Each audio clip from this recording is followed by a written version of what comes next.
We would like to welcome you to everything there is to know. This is our life, this is our time, where the passport bros. We would like to welcome you to everything there is to know. This is our life, this is our time, where the passport bros.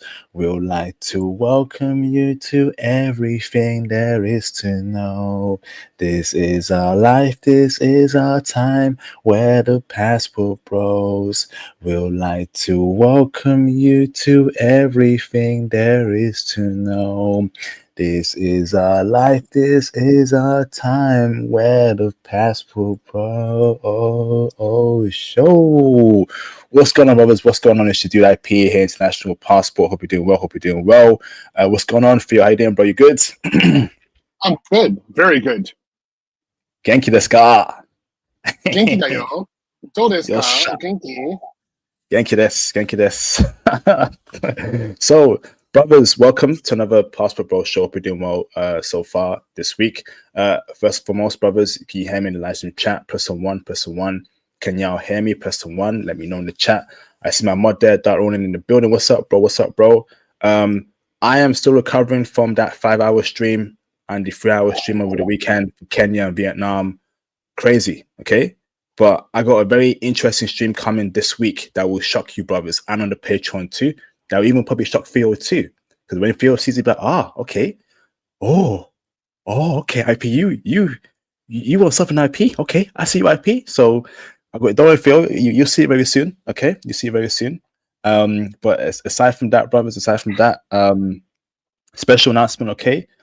Keep on getting the following up on Kick and Twitch.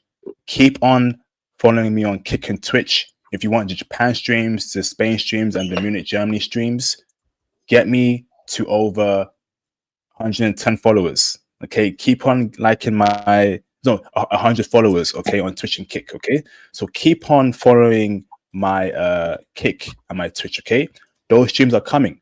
Okay, you want Japan, Germany, and Spain. It's coming very soon. Okay, but don't stop. Don't you stop.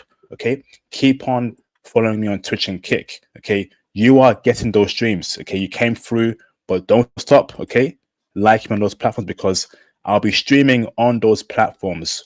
Okay, to give you brothers, the Japan, Spain, and Germany content. Okay, so keep on following me on there, and you'll get it. Okay, awesome. So aside from that, hit me up on the Patreon. Join the Patreon for Into on Foreign Women. Okay, the Vietnam Patreon recording. My goodness, Vietnamese chicks are super duper ultra freaks. Okay, but we can't speak on that on the channel. You go on the Patreon for that and you check it out. Okay, they freaks. They're so freaky. They make aliens in space. They make aliens in space somersault when they hear the freaky stuff, brothers. Okay, it's that freaky, bro. All right. Aside from that, you can book your IT consultations with me. Okay, you want IT guidance, IT support. IP is here to give you that guidance. Okay, so book your IT consultations with me. I had a couple this weekend, went very, very well. Okay, they're serious about their IT careers. They want to be out there traveling, meeting women, and living that passport lifestyle. Okay, so make sure you book your IT consultations with me on calendar link below in the description box. Okay. Aside from that, brothers, okay, make sure you cop the merch. Okay, show me some support, and of course, like the video and hit the super chats and the PayPal donations. Okay. Once again, you can book your IT consultations with me via the calendar link in the description box below. Okay. So let's get straight into it. Okay.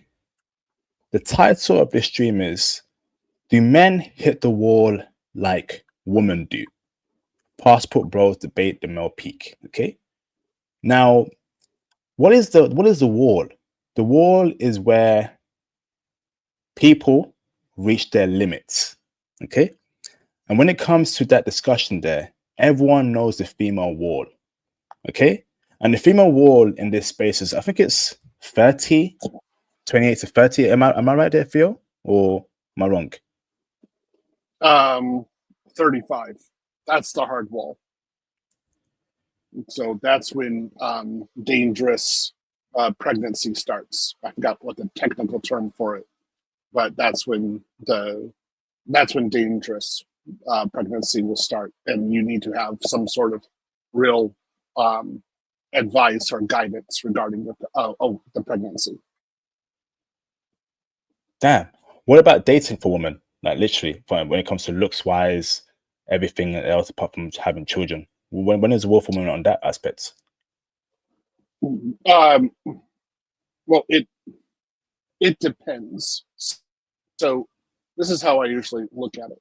Okay, so women are mammals. Again, it's a technical thing. They're mammals, and they have their peak maturity is between 22 and 25. That's the correct word. Thank you.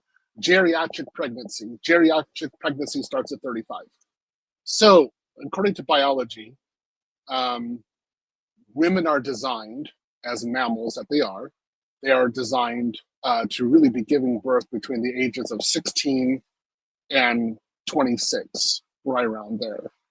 And if she's going above that, like say up to 32, 33 years old,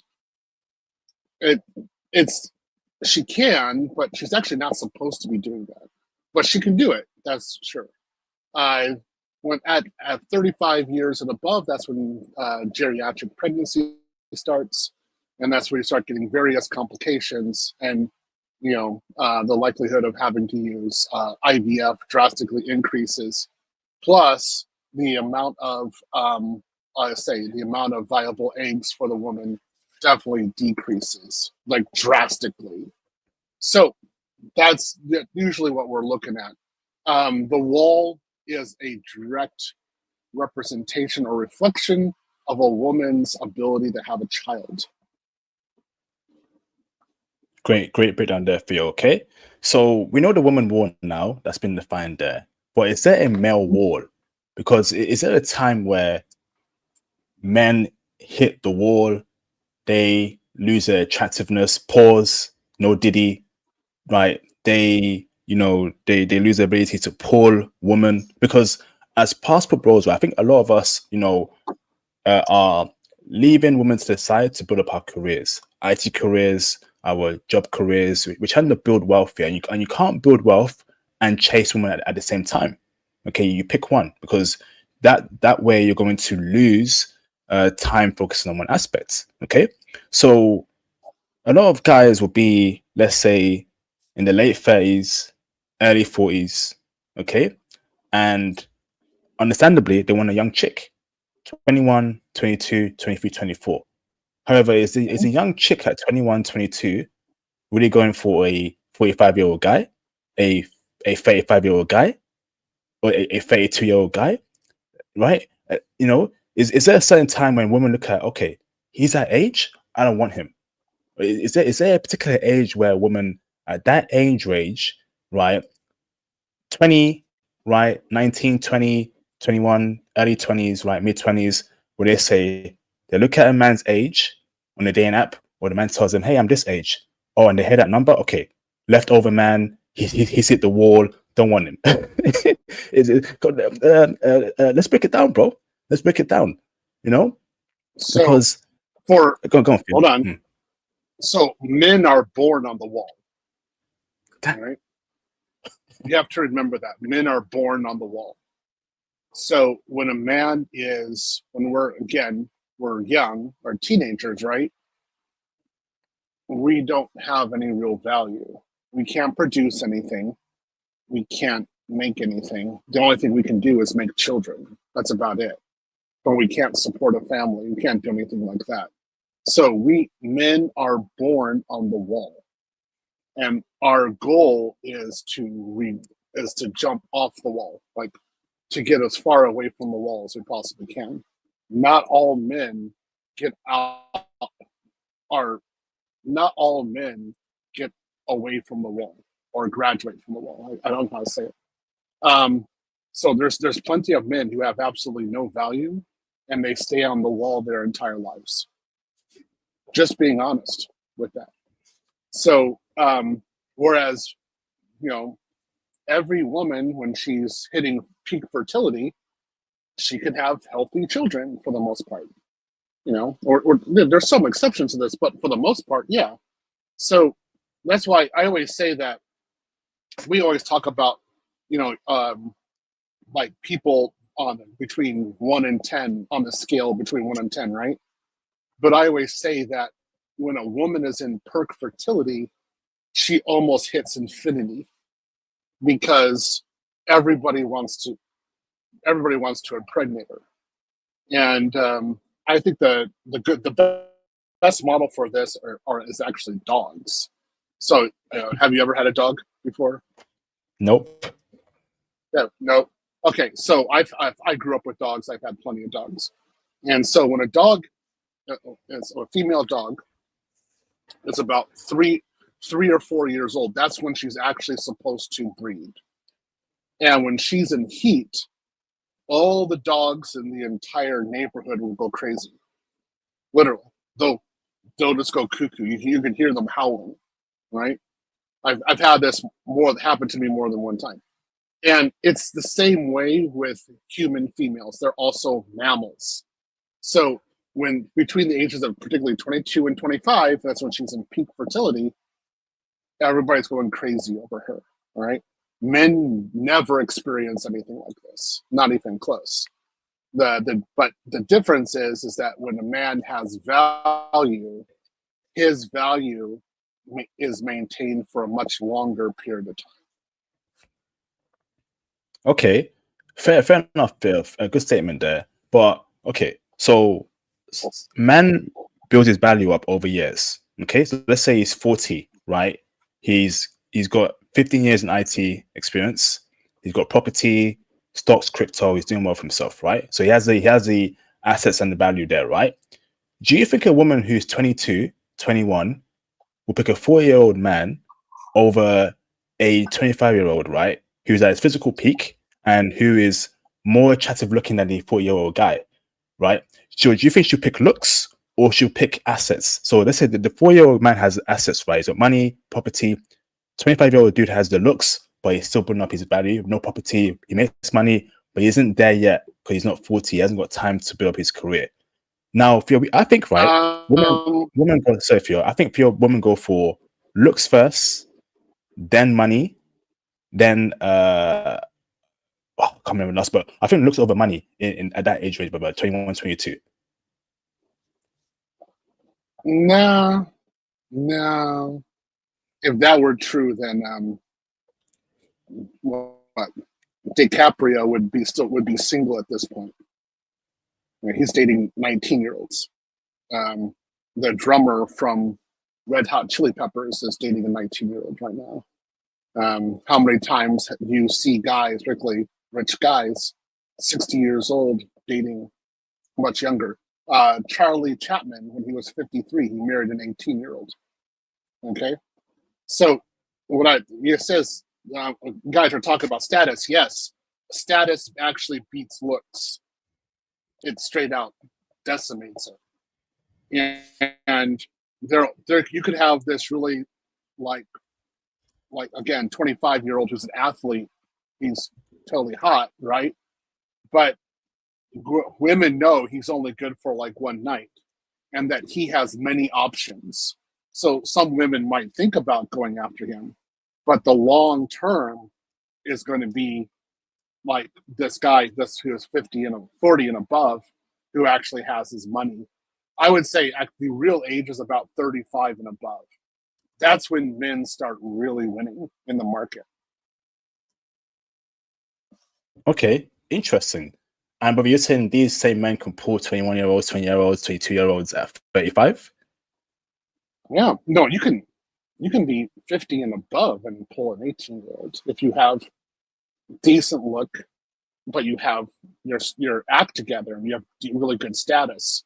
So if you don't have any children and you're much older, sure, you can actually pull somebody who's significantly younger. But you just have to get your act together. That's all. Make sure you're not overweight. That's why you have to keep on going to the gym. Make sure your money is correct. I mean, really correct. We're not talking like $120,000 a year. No, if you're 40 and above, you should be at around 200,000 and above in terms of cash, and you can definitely use that to finance a family. They know that. Also, men who are 35 and above tend to think with the head here and not the head down there. And because of this, they can make more rational decisions regarding the women they're dating. Plus, women, okay, a woman's beauty has less influence over an older man.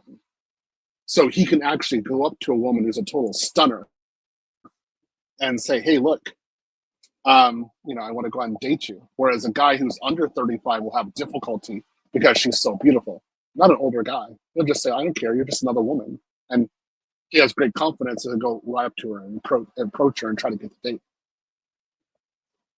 Interesting, because so you mentioned DiCaprio and these other people, right? And rightfully so, they have status, right? But we as passport bros, we're normal men. We're not famous. We're not Hollywood actors. We're not singers. So we don't have status, right? So that kind of applies to us, that analogy there. So let's say you have a passport bro, right? What do you mean you don't have status? If you're a passport bro and you go to another country, you have status. Automatically, you should be in the top 5% of that population by default. You're fine. Yeah, you're fine if you know what you're doing. One comment I have to say, somebody was commenting in the chat. A man who's 40 years old knows how not to be used by a woman. He's got his act together. So a younger woman will try to use him for money. What most likely is going to happen, he's going to hit it and quit it because he's got another 25-year-old he can date with. He's got options. So actually using 40-year-old men for money is very hard to do. I know this because not only women have tried this with me from 40 years old and above, but I see a lot of older women complaining they can't get a man to finance their lifestyle. And it's because we know who they are and we're done with their crap. And so we're not going to give them money. Using money for a woman, that's a younger man's game, not an older man's game. We don't do that. Okay. So figure, right? So a 21-year-old chick, right, will picks a 40-year-old man over a 25-year-old, right? But we know that sex is very important in a relationship. A 4-year-old, pause, no Diddy, all right, pause, no Diddy. I'm making that very clear. A 4-year-old man cannot smash with the same energy as a 25-year-old man, and a young woman knows that. So in many cases, feel right, even though a young woman is dating an older dude, right, she might have a younger side dude that is actually hitting her right. I'm just putting it out there, bro. You obviously are under 35 years old. That statement right there, I know you're. No. That statement right there, I said, first thing I thought was you're. Bro, I'm just putting it out there, man. But I have questions. No. Hold on. Think about it. So, bro. Hold on. Premature, like only lasting 5 minutes, that's an under 35-year-old game issue. Over 35, no, you don't have a problem with that. Man, you can keep on going and going and going and going and going. Just the way it is. The older I get, I tell you, that's not an issue. When I was younger, you bet. So you younger guys, yeah, you don't last that long. So what about like? So feel like Hugh Hefner, right? Hugh Hefner, right? So he was in like 80s, 70s, and he was still running for women, right? But wouldn't you say that Hugh Hefner was dealing with, right? The woman he was dealing with, they probably had side dudes because he's an old man, 80, 70. He can't be going as crazy as a younger dude in the bedroom. Let's keep it real, Phil. And so a lot of these women have side chicks if they are dating really, really old dudes, right? Do you think so? I doubt it because he's right. They're in the Playboy Mansion. He's side dudes aware of what they're doing. Yeah, he's aware of what they're doing. They're actually living in the mansion with him. So no, he can keep an eye on that. Plus, his status is so high. All the other men that they would meet would be like little munchkins compared to him. So I'm not worried about that. No. So to say that you're having like this side do thing, nah, that's not what actually happens. What usually happens is that you have this well put together older gentleman who's dating a woman. If the younger woman tries to play any games with him, he just gets rid of her and he goes with another younger woman. That's exactly what he does. That's what I do. And when you're a passport bro, you do the exact same thing. If you're them, this is 40 years old and above. You're just like, oh, you're doing crap with me. You're out. Boom, done. And you just go to the next woman because you have options. The amount of options you have as a man, I would say 37 and above, is huge. And there's a lot of reasons for this. So there's just what I noticed is that the amount of women who are single above the age of 30 always increases. So if that is always true, then we have more options as men on a daily basis. So what is the rush? We don't have one. And if we want another woman, we can easily get one. You're probably coming off the bad point between the ages of 28 and 32, somewhere around there. You're probably, below 35, but around the 32 to 35 age range. And this is a hell range for men because you're increasing in value and the women are decreasing in value. So you're trying to get access to some of these women, but you haven't really had that much experience with women. You have some experience, but not that much. Whereas they have been ran through and they're looking for someone to save them, basically their plan B. So at that age range, it's harder for you to discern what's going on. But if you're above, basically 37 and above, particularly 40 and above, you see this a lot. You're seeing it again and again and again. It's happening all the time. So you're like, oh no, man, you're a ran through chick. I'm not dealing with you. Or man, you're just using me for money. You think you're the first one to try to do that crap? No, get out of here. That's how it is. I say it's wonderful being an older man. I would never want to go back to my 20s and date again. Me trying to date in my 20s was a nightmare. Me dating 40 and above, paradise. So Sophia, right? Okay, so okay, but there's got to be a peak limit, like it's got to be women peak at 35. Men have to peak somewhere, whether that's 60, whether that's 70. There's got to be a peak for you, right? No, there's not a peak. No. So as long as the man has gotten off the wall, he keeps his body decent, and he keeps his money very, very good, and he doesn't have any debt, he can keep on going for a long time. So my dad was still making kids when he made my brothers. My youngest brother was made when he was 72. And then, of course, there's plenty of stories of men who are in their 80s making kids. You don't have women past the age of 40 making a child is rare. Very rare. It happens, but it's very rare compared to the amount of women who are having children, basically from 16 to 29. There's a huge number of women having children during that age range. Whereas, past the age of 40, your friends, are they really having kids? Well, you're not. You're too young for this. For me, nope. I just sit back and watch, and watch my friends. Basically, past the age of 37, women were not having kids anymore. The way it is. So you hit the wall. Okay, so men are so there is no male peak here. Interesting, but so okay, maybe abroad there isn't no male peak, but in the West there's definitely a male peak where West women say, okay, you're too old for me. Remember, fear age gaps is a thing in the West. Oh, too old. That's why people are freaking out with DiCaprio dating much younger chicks. Right, and that's part of the male peak, right? No, so that's not a part of a male peak. That's a bunch of angry, bitter women, older women, who are jealous that DiCaprio doesn't want them, or that the older men don't want the older women. So what you're looking at is women complaining about their peak while the men are in their primes. That's what you're talking about. The men aren't really just going through and starting to really date like they want to. They're having a great time. Whereas the women, no. I don't have to talk to a woman who's like above the age of 35. Why? Why would I even consider it? Why would I consider her acknowledging her existence? Doesn't even make sense. We have options like that even in the West.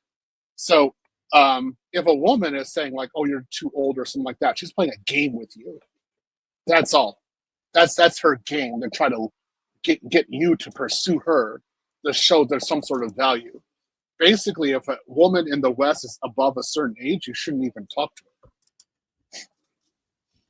Okay, so Theo, right? Okay, so back to your point where you mentioned how the female wall is 35, and that's when for women having children becomes very complicated there at that age, and that's the wall there, right? So when we apply that to a man, I'm seeing online here, right? It says here for men, sperm count decreases with age. Okay, and it says once a man crosses the age of 40, his body produces fewer sperm compared to the amount of sperm produced by a man in his 20s and 30s. So based on that analogy there, Theo, right? Would you say that is when there could be a male peak there, in terms of sperm decrease?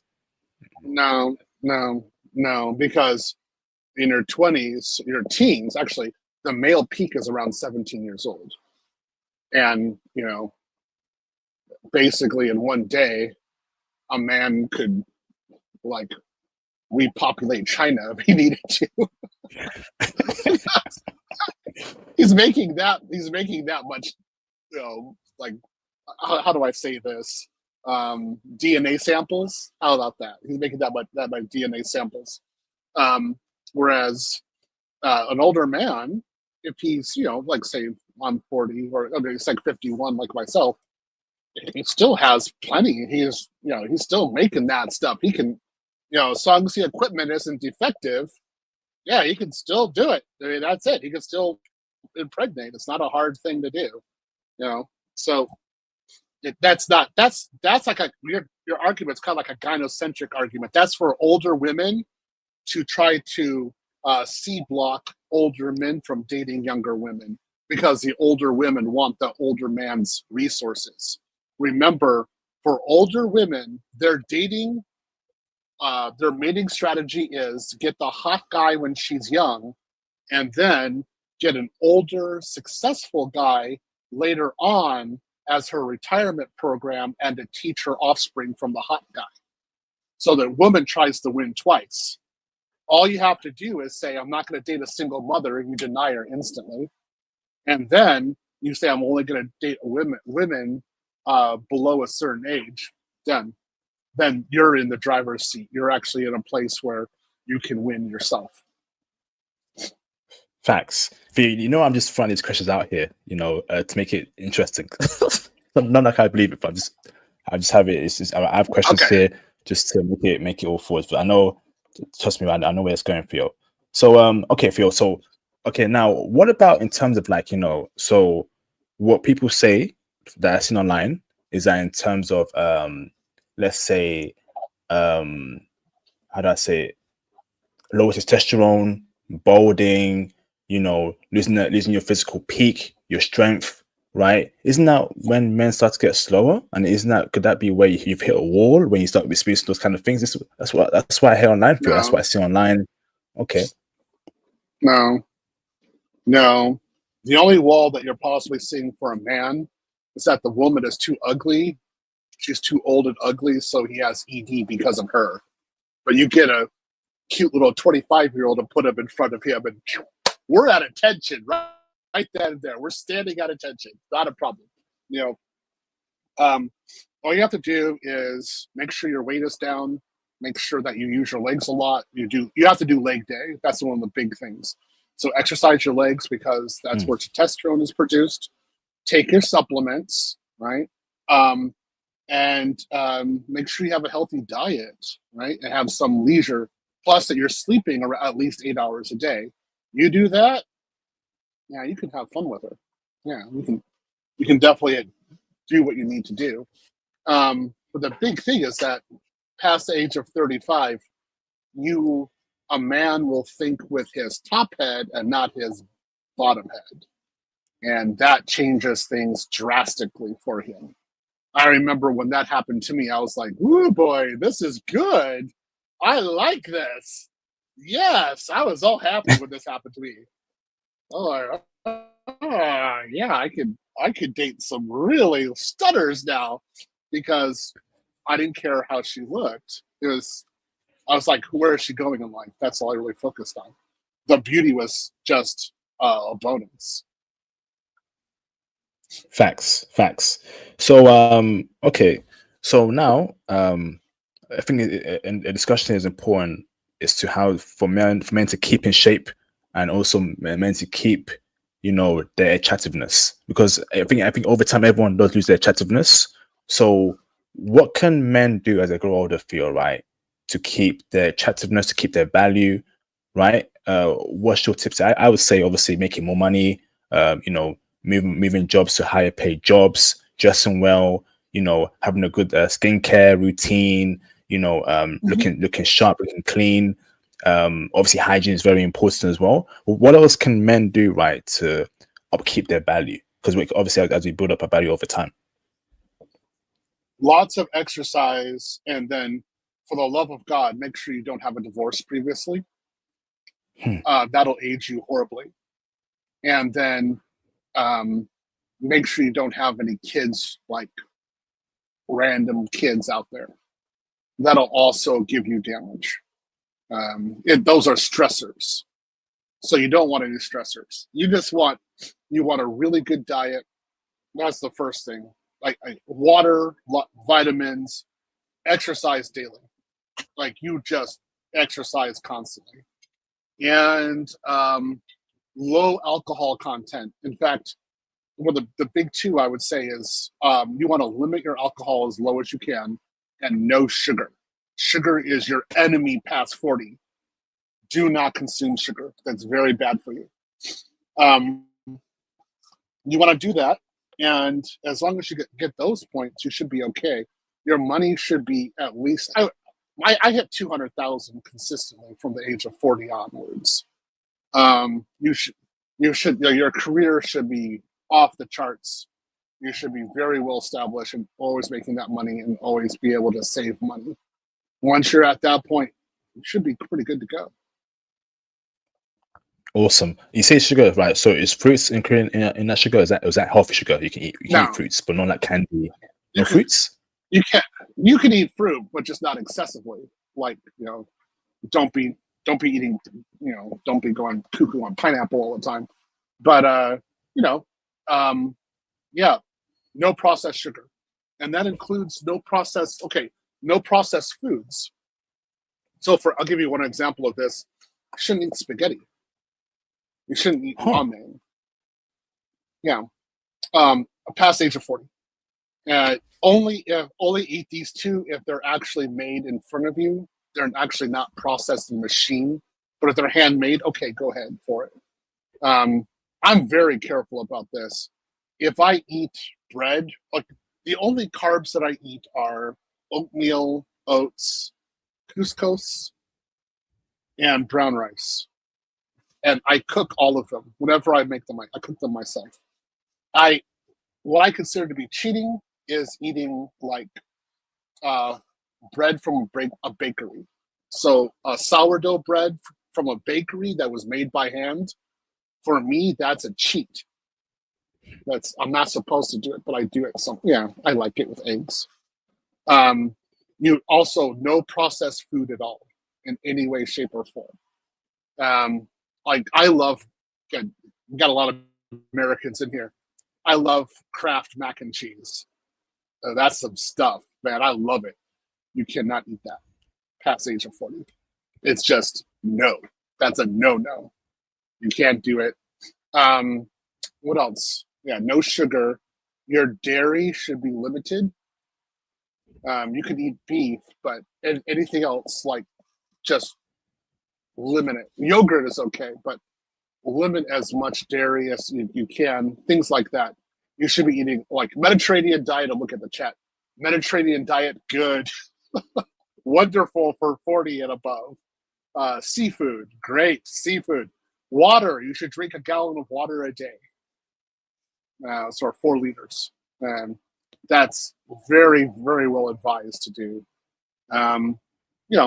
Eat your apple vinegar, things like that. 40 and above, that's really where you want to be. And then you want to do strength training, Tabata training. I would also say that, and strength training and cardio. And as long as you do that, you should be just fine. You should be. Yeah, everything should be good. Tabata training. What's that? What's Tabata? Tabata is kind of like a form of like yoga. So it's I don't know. It's hard to explain, but I do it at the gym. So I like using a reformer. I like using reformers and doing various, like Pilates, doing various exercises. It's like stretching in combination with strength training. It's actually very fun to do. Some yoga in there. You want to get as much, what can I say, stretching as you possibly can. Awesome. Now, I think face is important. I think body is important, but looking good facially is also important. I feel like we live in a world where how your face looks is important, and I think we can't ignore that. Having clear skin is important. Having the chisel jaw, it's some women like that. In some cases, right? Just looking attractive facially. Pause, no diddy. But I think that's important for men to also take that into account. So when it comes to like looking good facially, right? I would say I think brothers need to have a good skincare regime. I think brothers need to make sure that they don't look tired, all the time, right? Because looking tired is not good. Women don't like that. I think brothers need to make sure their face shines. They just eyes are open wide. They look vibrant. Because women nowadays, like they like looks. That they want a good looking guy. What's your thoughts there, Phil? Having looking good facially. Yeah, I mean, you definitely want to do that. So I have a skincare routine. I follow it every day. I've been doing it now for about 14 years. I'm pretty strict on that one. So I learned my skincare routine in, where did I learn it? Switzerland and in California. I had a combination of those two. So I use, what is it called? I use, I just forgot the name of the first one. I think it's Luctane. Yeah, Luctane. So that's the first one I use, and there's a lot of like, kind of decent stuff with them. And the second one I use is Fresh. This is Fresh, right? And Fresh is definitely more popular with women. And I use Fresh's anti-aging routine. And I started that when I was 37 years old. And so far, I've been aging very gracefully. That goes together, even though I had a lot of horrible things happen, but again, I'm doing rather well. But this is, what can I say? No sugar. That's a big thing. No sugar. No processed. No processed crap. You just don't eat processed stuff. Everything natural, organic, as much as you possibly can. Fish. Lots of fish. This is where the Mediterranean diet comes in. Fish, olive oil, right? And then a skincare routine. You'll be fine. Facts. And also, before we start writing some clips from this week, right? Brother in the chat mentioned that, yeah, you may not hit a wall, but down there could, and I think there's a certain diet, because let's be real, right? If you're going to date a young woman, right, you're going to have to be active in the bedroom. But let's keep it real. She's going to have energy, and you have to match that as well, as an older, older man, So a certain diet, maybe a certain supplements, can help brothers, Huh? let's keep it, or are we She's looking a. too deep into What it, do bro? you? Well, yeah, she's younger. In Of the chat. course, it goes up.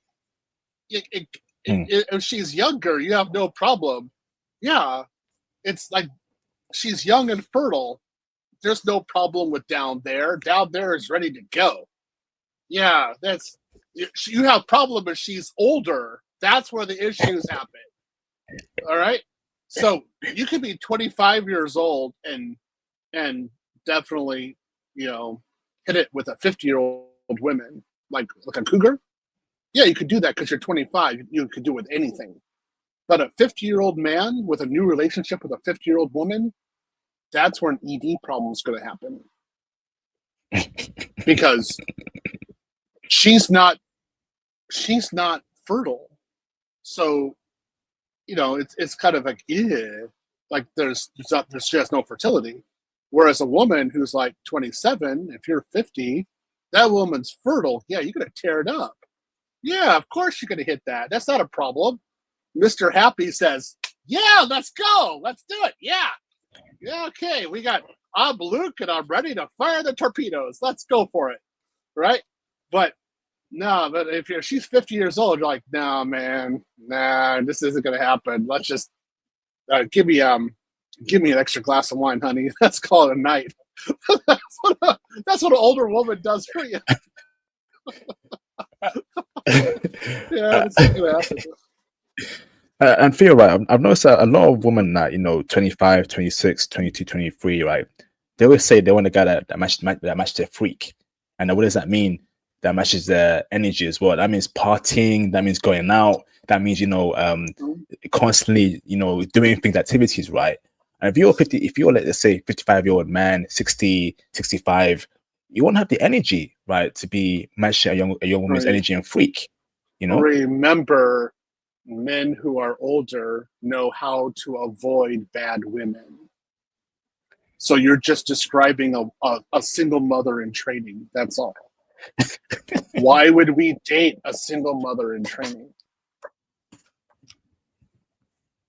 Why? Facts. Even when I was younger, I wouldn't do that. So I'm going to look at her and say, oh, yeah, you're a single mother in training. I'm not going to date you. I guarantee you in 5 years, she's going to come back and say, why do you date younger women? Why don't you date men your age? That's because she got ran through. Yeah, because she was for the streets. So we know how to avoid women who are on the streets. Again, the thing is that when you start thinking with the head up here and you start making, like, you have assets, you are not going to lose those assets to a female. It's just not going to happen. So you're going to look at her and say, nah, man, like, I'm more selective. I'm just not going to deal with you. That's the way it is. So, again, I have a beautiful blonde in my life. And she says things that make me question her. So, she is where she is. And she's gorgeous. But it does not matter to me. I'm looking at her like, hey, look, if I don't get what I want from this relationship, well, I'm going to go someplace else. And she's very aware of that. She knows I can do that. So you are the prize. I would say a man 35 and above is definitely the prize for the rest of his life, as long as he's off the wall. Facts. And he has his act together. He has his resources. He doesn't have any baby mamas. He doesn't have a divorce in there. He hasn't been financially destroyed. As long as those things happen, he'll be okay. Facts. There you go, man. There you go. There is no male peak. I know it's been trending recently, but there is no male peak. Facts. That's men just, only go on. That's just older women trying to get older men. That's all that is. That's just a game from them. They're trying to get older men. They're always trying to get them to date them. It goes right along with their dating strategy. So we all know when we were young, the girls our age were dating guys 30, 40, 50 years old. We knew that. And we had to accept it. And suddenly we get older, and now those same women turn around and say, date your own age. This is a part of their dating strategy. This is called dual mating strategy. We know that's there, and so we just have to laugh at it and say, nope, you had the opportunity to have a decent man when you were young. You were in the club. You were doing all this stuff. Now you're for the streets, and we're not even going to deal with you anymore. And, that's it. That's it. That's why I say the most vulnerable time for a man is between the ages of 28 and 32. That's when he doesn't know any better, and the woman who was from the streets can more easily get a man who's about to become high value. And that's actually a very effective area for women. Once the guy is 35 and above, he's okay. He can look at this and say, "No, man, I'm not going to touch you. You're just another woman." That's it. So, brother, a man between 28 and 32 has to literally check out from dating, right, and just stay focused on building value, making money, and then go abroad to find foreign women. Or he could do it at the same time. It's almost just avoid Western women. I would say if you're above the age of 28 and 32, you should definitely be a passport bro like I was. I got married when I was 28. So you need to be a passport bro. You need to be abroad. But I remember just how vulnerable I was at that time. I was trying to get married because, dude, yeah, let's just say that. It was hard. Literally, yeah. So I definitely had a hard time at that time. But for the woman, she was with how many guys up until that time.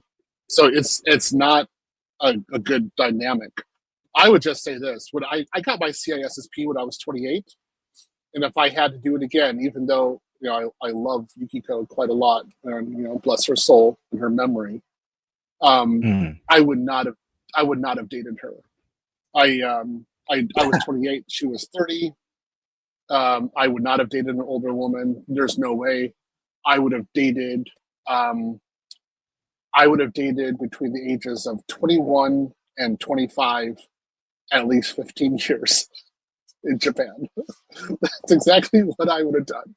I would have kept on going through girls who were between the ages of 21 and 25, and I only would have gotten married if the girl really showed me that she should be my wife and she was actively trying to get pregnant.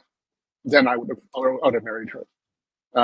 But that did not happen for me. I was a simp. I'll say that. I was a total simp. That's just the way it was. Jesse, half your age plus 7, no. It's called consent. And so it's 18 and above, and does she want to date you? That's it. Facts. Okay. All right. So shout out to Mr. Marius for the support. Few 40 or 50-year-old men are going for a woman his own age. Older women have higher demands and hypergamy exists. Messing with older women just does not make sense if you are somewhat accomplished. That's facts, bro. That's facts. Facts. Yeah. Absolutely, man. So Gay Bay is in the chat. That's Mr. CompTIA. He's going around selling CompTIA courses for thousands and thousands of dollars. We got our eye on you, Gay Bay. Just remember that. We're definitely watching you and laughing. So doing CompTIA is a joke. Just want to say that he's a CompTIA instructor. In real life? Okay. Mm-hmm. Yeah. He doesn't want me teaching cloud to black men. He wants only CompTIA. Yeah, that's the guy right there. And then he paid people to spy on his future wife to see what kind of woman she was. And that's how he actually got married. Obsidian did a big hit piece on him back in the day. So that's it. Oh, yeah. No, you do CompTIA. We all know about that game, and we got the videos. Don't worry. I'll have Obsidian do another hit piece on you, bro. Flipping heck. Wow. Anyway. Okay. Wait, that's between Theo and Gabe A. I don't know about that. Okay. Okie dokie. All right. So let's react to some clips for this week. Okay. Yep. Interesting discussion here. Let's go. Okay. So let me share my screen over here, right? Okay. Present video file. And let me share my screen right to this over here. Okay, clipboard. Let's react to this over here. Okay, so there's been some interesting. There's this NBA player, right? An NFL player, Travis something, right? I don't know what's happened to brother, but we pray that some sort of divine intervention comes and saves the bro. So let me just share this article and this clip as well, right? About this dude, because I don't know what's happening here. But how are you the Heisman award-winning dude, and you got a chick like that? Okay, something in right there. Okay, so hold on, let's Yeah. see. All right, so let me pull up the article. Okay, so share screen, present. Oh, slide for hey, you're a joker, bubble. Keep it. You guys are jokers, man. Keep it PG, please. All right, so share screen. Okay, all right, there we go. Okay, so it says here, right? Travis Hunter deactivates Instagram amid criticism of fiancée Liana Lenny's viral video. Okay, so it says here, Travis Hunter, the Heisman Trophy winner and one of college football's most prominent figures, has deactivated his IG account following a surge of criticism online aimed at his fiancée, Liana Lenny. Okay, the backlash intensified after a video of Lenny dancing with a man resurfaced over the weekend, fueling further controversy. So how is your fiancée dating with another dude? No, sorry, dancing with another man.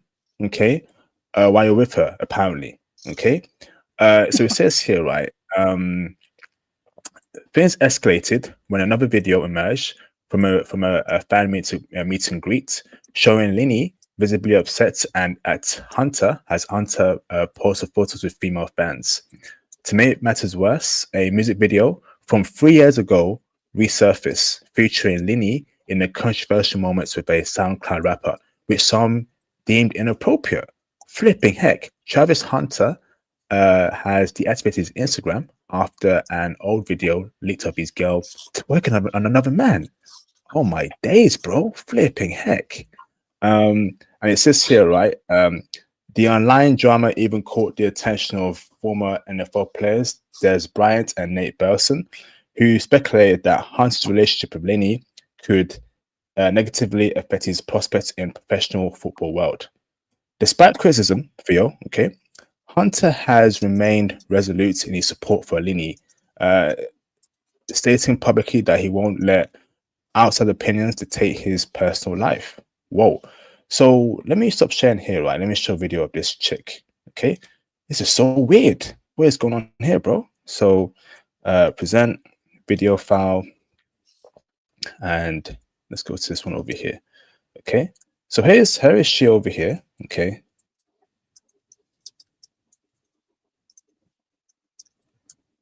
So you can see here, right? It says Travis Hunter used to take his girlfriend to parties and went outside, then take her home after. Chad, what's going on, bro? What's this? Drink.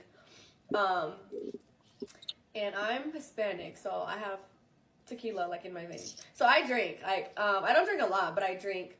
And I used to party and stuff. And he would literally drive me, sit outside for hours while I'm inside like partying, and then take us home. Like he never tried to be like, oh, just because I drink, you can't drink, or you can't hang out with your friends, or you can't, Yo, Theo, what's going on there in America?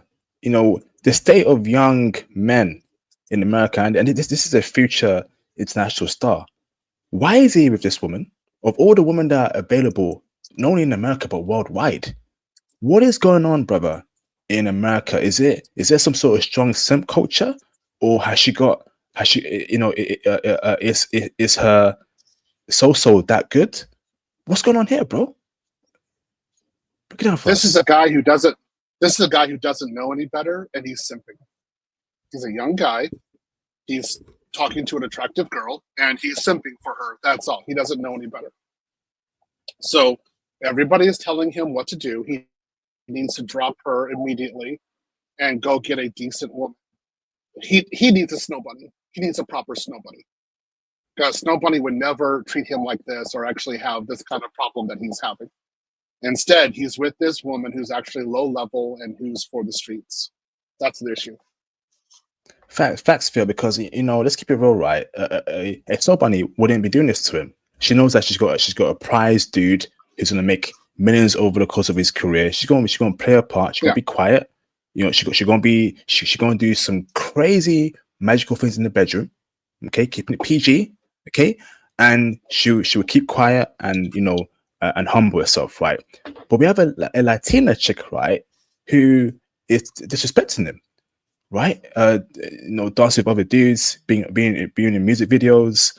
The fact that this dude was taking her to parties, right, and we're outside. So who knows what she was doing in those parties, bro? Who knows? Mm-hmm. Come on, Travis, bro. Come on, man. Bro, you're about to be a millionaire, bro. In a year from now, when you're drafted, bro. Come on, bruv. How do we save these young dudes? He'll be drafted in, I think, 4 months from now? Something like that? 4 or 5 months from now, no more than that. No, he's just a young man who is blue-pilled. I was blue-pilled the same way when I was younger. That's just the way it was, right? So he doesn't know any better. And he's going after this woman because, she's beautiful. That's it. So he needs to listen to the advice of the men around him who are all saying, drop this chick. Drop this chick like she's gay bae teaching CompTIA. That's what he needs to do. So, do you think that he's gonna drop her? Because from what I see, Phil, I think he's totally in love with her. He even put a ring on it, bro. He put a ring on it. He's about to. That's his fiancée. I don't know, bruv. Where's the dad? Where's the mom? Where's the siblings? Yeah. No, I mean, look at all the people around him who are telling him, his coach is telling him to leave. Everyone is telling him to leave her. But he's enamored with her right now. He's either going to take their advice or he'll learn the hard way. This is a divorce about to happen. She will take half. This is the classic way. This is the classic low-level woman. This is another Brittany Renner, basically. Just that she's not shaking her booty online right now. So all she's trying to do is get the bag. He needs to run away from her as fast as he possibly can. fact, she got tattoos. She's clearly she's not like I don't know what's the word for it, a Beverly Hills type chick. Because if I was in America, right, okay, let's say I know that NFL dudes and NBA players, right, they're not interested in being passport bros. Cool, that's cool.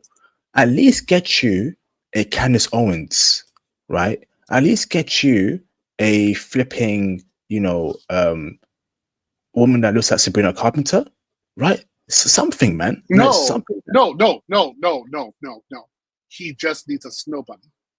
That's most guys who are successful in the NFL, who are like him, have been dating a snow bunny for a long period of time. Then they get married and everything's fine. So that's what he needs. He needs a supporting snow bunny. This woman, like his girlfriend, is going to get the bag and destroy him. He needs a snow bunny. Damn, he needs a white woman to save him. Theo, that's insane, bro. Is that bad now? That we need a white woman to save a brother from a Latina woman. 2024 is something else, man. No. We're talking about a future NFL player who needs to be like other future NFL players and be dating a snow bunny. This is what they usually do. If you look at the wives of NFL players, almost all of them are snow bunnies. That's what he needs. He needs a snow bunny. Hey, get your snow bunny, Travis, man. Get your snow bunny. Oh, man. Flipping heck. Okay. So, remove from studio. Next one to react to, okay? So, Japan. We love you, Japan, but I'm seeing stories of women who go to top universities now becoming adult stars. Let's break it down for you, okay? Let's see. Let me share my screen over here. Put this over here. Okay, hold on, bro. So we have here, right? A university chick, right? Who became a adult star. Okay, let's break it down for you because Japan. Something just. Okay, let's see. I'm gonna make sure the subs are there so we can read the subs. Hold 後 on. 悔はない感じです。あ、 Hold on. 全くこう。 Nope. 待って。ちょっと待って。よし。行くぞ。One of the things I don't understand in Japan is that many young women, even those from top-ranked university with wealthy parents, choose work in the sex industry. Many young women who went to top universities have chosen, for some odd reason, to work in the adult industry. What on earth is going on? What is going on in Japan with some of the women? This is just weird and off. What's up? Let's break it down. Obviously, they can do whatever job they want. But why? Help me understand that. まあ、 Bro, I'm as baffled as you, bro. Why? 慶応大学を出られてる。はい。結構、すごい高学歴で、AV に行ったっていうのは後悔はない。So she went to Keio University, right? It's one of the top universities in Japan, and she's now an adult star. Come on, man. あ、全く後悔はないです。ただ、 No regrets, bro? No regrets. Mhm. Coming from a rich family, having everything in life set up for you, and you've chosen the life of an adult star. その決めた AV 業界に自分の中で大きな決心だったので、感動されるつもりで出ていきました。まあ、大変でしたね。なんか全然知らない世界だからこそ行ってみたいっていうところを思って、その当時からしてみたら、自分とは全く別の世界っていう。その、幼少期、すいません、家庭環境っていう。まあ中学から私立のところに行かせてもらえたので、 Came from a rich family, went to private junior school, private senior high school. Literally everything in life handed for her, and she becomes an adult star. That is a flipping piss take, man. Imagine being the parents of this woman, right? All that money spent on her, all that love, right? All that guidance and direction, and she's a P star, adult star. 比較的裕福では。親も父親が東大だったんで、もう東大行くのが当たり前みたいな感じで、自分は東大に行くもんだって、まあ幼稚園から勉強はするんですけど、本番直前6年生ぐらいになって、やっぱ嫌だなってなって、そっからちょっと家族との関係がもともと親との関係がうまくいってなかったので、私以外の兄弟は家族とうまく会話も明るく楽しいし、家族、まあ特に母親とぶつかることが多くて。それは当時恋愛とかはどうだった？全くなかったですね。中学、高校。興味はありました。でも本当に出会いがなかったので、Okay, normal childhood so far. Nothing that obviously I don't want to get too deep into, but nothing that she said that could cause this kind of way for her to become a P star.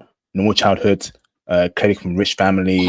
What went wrong? 女子校の中で一番いいところって言われてるところだったんで、みんな東大行くようなところなんで。周り女子ですもんね。そりゃないですよ。そうですね。女子校で、制服も本当ダッサい制服なんですけど、それを硬そうっていうイメージの、お堅い感じのイメージの、まあ、実際本当に真面目ちゃんが多いっていう。で、オタクが多いんですよ。もっと暗い人がいる。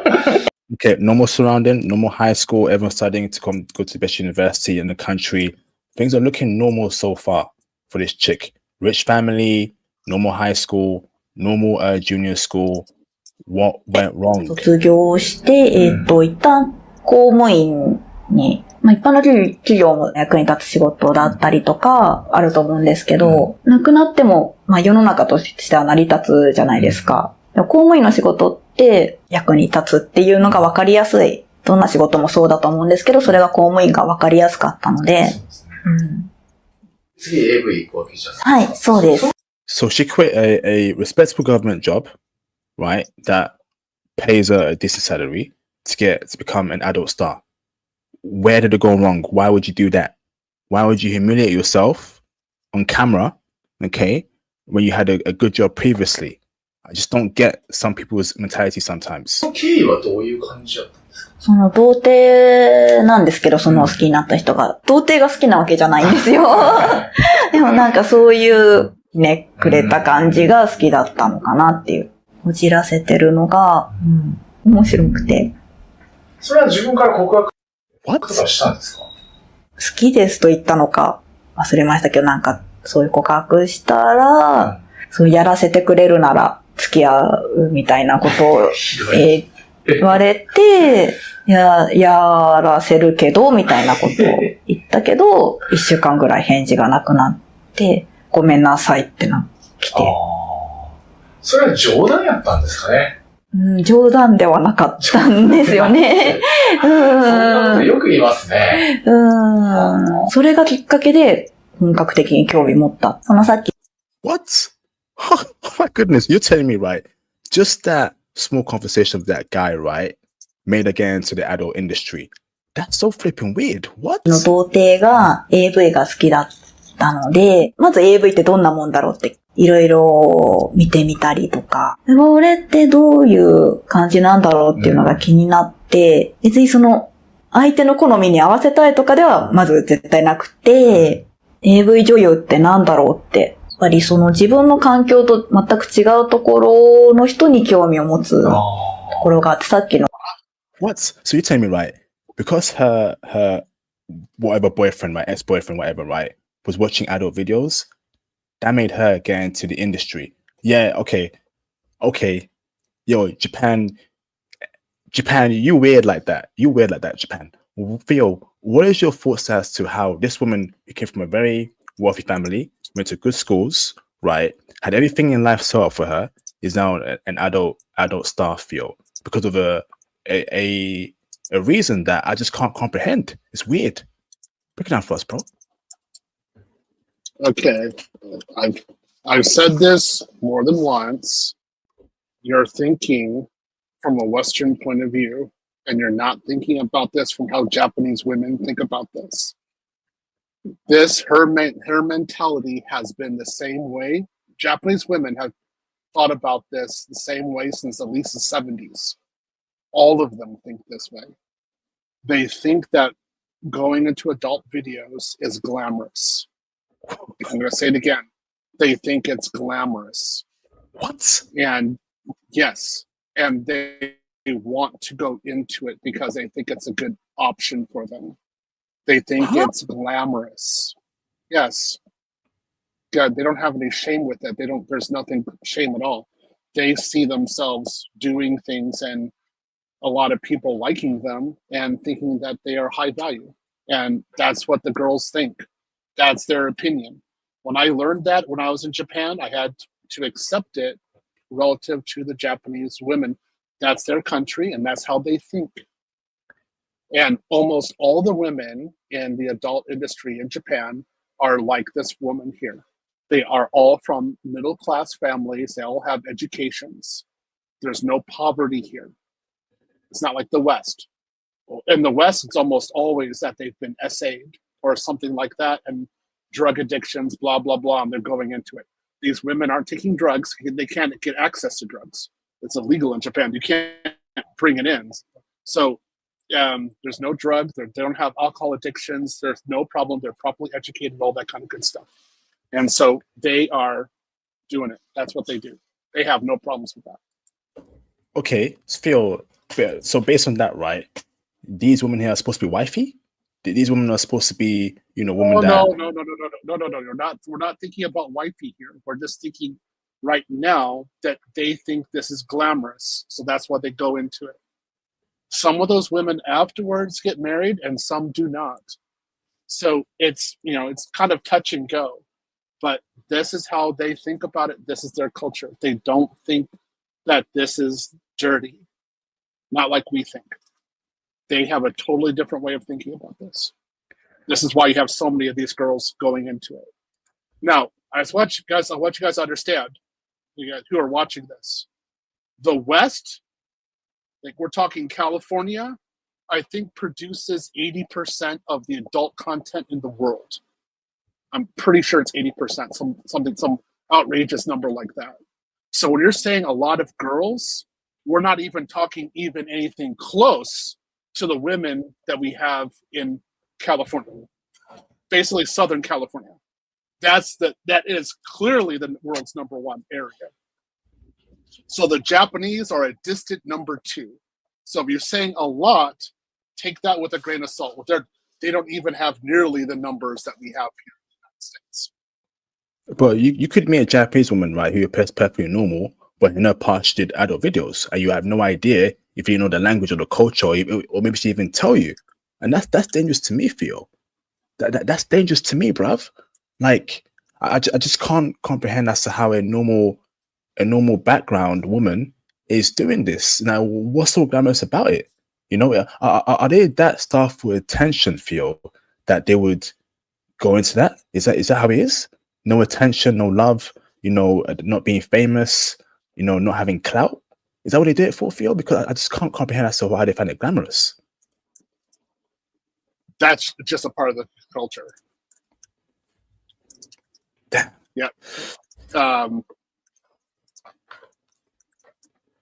Hold on.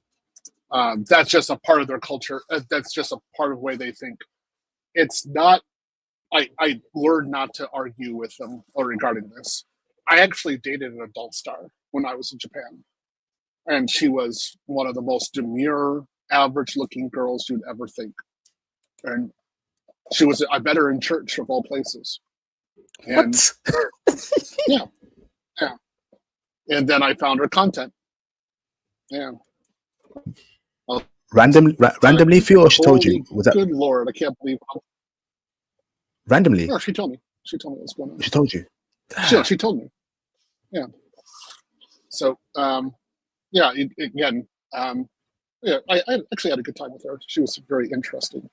But again, that's how the Japanese think. And just so you know, the Japanese government is now very actively sanitizing the information of a woman once she leaves the industry. So they want her to return to a normal life so that nobody knows that who she was, and that she can get married. So yeah. Whoa. We need to react to that next time. What? They're doing that, bro? What? Oh. Yeah. This is why I say you don't understand Japan. You don't understand what's going on in Japan. So the Japanese mentality. This is not surprising to me. This is how the Japanese think. So they're like, okay, we got our freak on. We know what's going on with you. Okay. And just so you know, the star that I dated in church, I did not smash her. No, that did not happen between us. But I dated her. Oh yeah, I had a good 6 months dating her. There's no way I smashed her though. I learned a lot from her. Oh my goodness. Yeah. But no, there was no marriage between us at all. No. So I dated her right before I dated Yukiko, actually. So it was done good. I'm glad I had that experience. It was actually really interesting. And a lot of production facilities are located in normal houses in your neighborhood. So you don't even know what's going on. But you see this normal schoolgirl going, and you see normal schoolgirls going randomly into houses. And you're like, why are they always going to that house? It's because they're producing content there. Flipping heck. Do your vetting out there in Japan. Hopefully that changes. This is just wild. Okay. So no, it's not. Hold on. It's nothing like what you see in the West. Okay. Normally, the maximum amount of time that a girl is a star in Japan is 4 years, and then she's done. In the West, a lot of them stay there doing this for a long period of time. You have, again, 1% of the US population of women, about that number, who are registered on OnlyFans. You don't have that in Japan, not even close. No, it's not doing it. So if you're talking about the sheer number of it, yes, they have numbers who are doing it, but it's still, there are more English women in this than there are Japanese women. And Japan has over twice the population of the UK. So if you really want to find a performer, go to the UK. That's where you're going to get it in terms of, we're talking about population, not in Japan. Yeah. So there are girls who do this, yes, and there's a lot of them in Tokyo who do this, which is actually true. But when we say a lot, we're still saying less than the UK in terms of total number. Just remember that. Because if you're saying like, oh, this is a lot, they're going to turn around and say, why is it that over 90% of all adult videos are white girls? So white girls come from where? Your country and my country. Yeah, that's the way it is. Yeah, so I can't say that it's a lot. They do make a lot of there is content. They have a ferocious number of videos that are made, but it's nothing like you have in the West. Nah, man, not even close. Okay, all right. Do your betting. That's what I'm gonna say. Okay, all right, Gabe. Let me see what's going on in the chat. Gabe, your time is done. I'm have to block up the channel. Your time is done here. Nah, man. Nah. I don't accept any insults, especially if someone's deceased wife. That's not happening here. Ban user. All right. Nah, that's not happening, bruv. Nah. But he tried to insult Yukiko. Yeah, he just said, where's your wife? And that's why we're gonna put a stop to that. I don't accept any sort of it's all in the dead. So, no, it's not happening, bruv. Yeah, I got him banned for more than one channel. I had a good time doing that. That was actually kind of fun. On that, I have no problem. Yeah, that was the guy who was against me teaching black men cloud, and this has been going on between him and me since 2021. He was against the conclaves. He was against all that. He went on the channel saying this shouldn't be happening. So we have how many? You know my group. We have how many guys who are certified, how many guys who are having jobs in cloud. He's totally against it. And he says everybody should learn CompTIA first. And I'm like, no, bro, you learn the cloud first. That's where you start. So he doesn't have he does, he's this guy in Detroit. He paid people to spy on his wife first to make sure she was a decent woman before trying to marry her. Obsidian has done hit pieces on him quite aggressively. So he's coming back. He's teaching CompTIA, and his course is in the thousands of dollars, whereas my course right now is only $375. And we know how much yours is. Yours is the Patreon. And so we're kind of looking at him like, CompTIA for thousands of dollars? No, bro. No. You're stealing from black men. I'm sick and tired of guys going out and selling worthless material to black men to try to get them to spend a lot of money, and then they get a job that's actually worthless. It's like $60,000 or below, and they think, oh, that's great. And no, I think he needs to go back where he came from and stay there. Facts. Yeah. Nah, that's not climbing this channel, man. Let's not insult deceased wives or deceased persons, deceased men. Nah. All right. So next one, shout out to name. I don't care. Go on, bro. Oh, today's stream sponsored by game promotion. I want to see that super chat. Today's stream sponsored for game course promotion. So yeah, another one of my students. Guys, a lot of my students are in the chat. Right? Also, our students. A lot of our students are in the chat. So you guys know what you're getting. You guys know how much time and effort we put into you, and we tell you what not to do and how to avoid pitfalls, financial pitfalls, and actually get a real career. And you guys see the results. Our groups are very high level.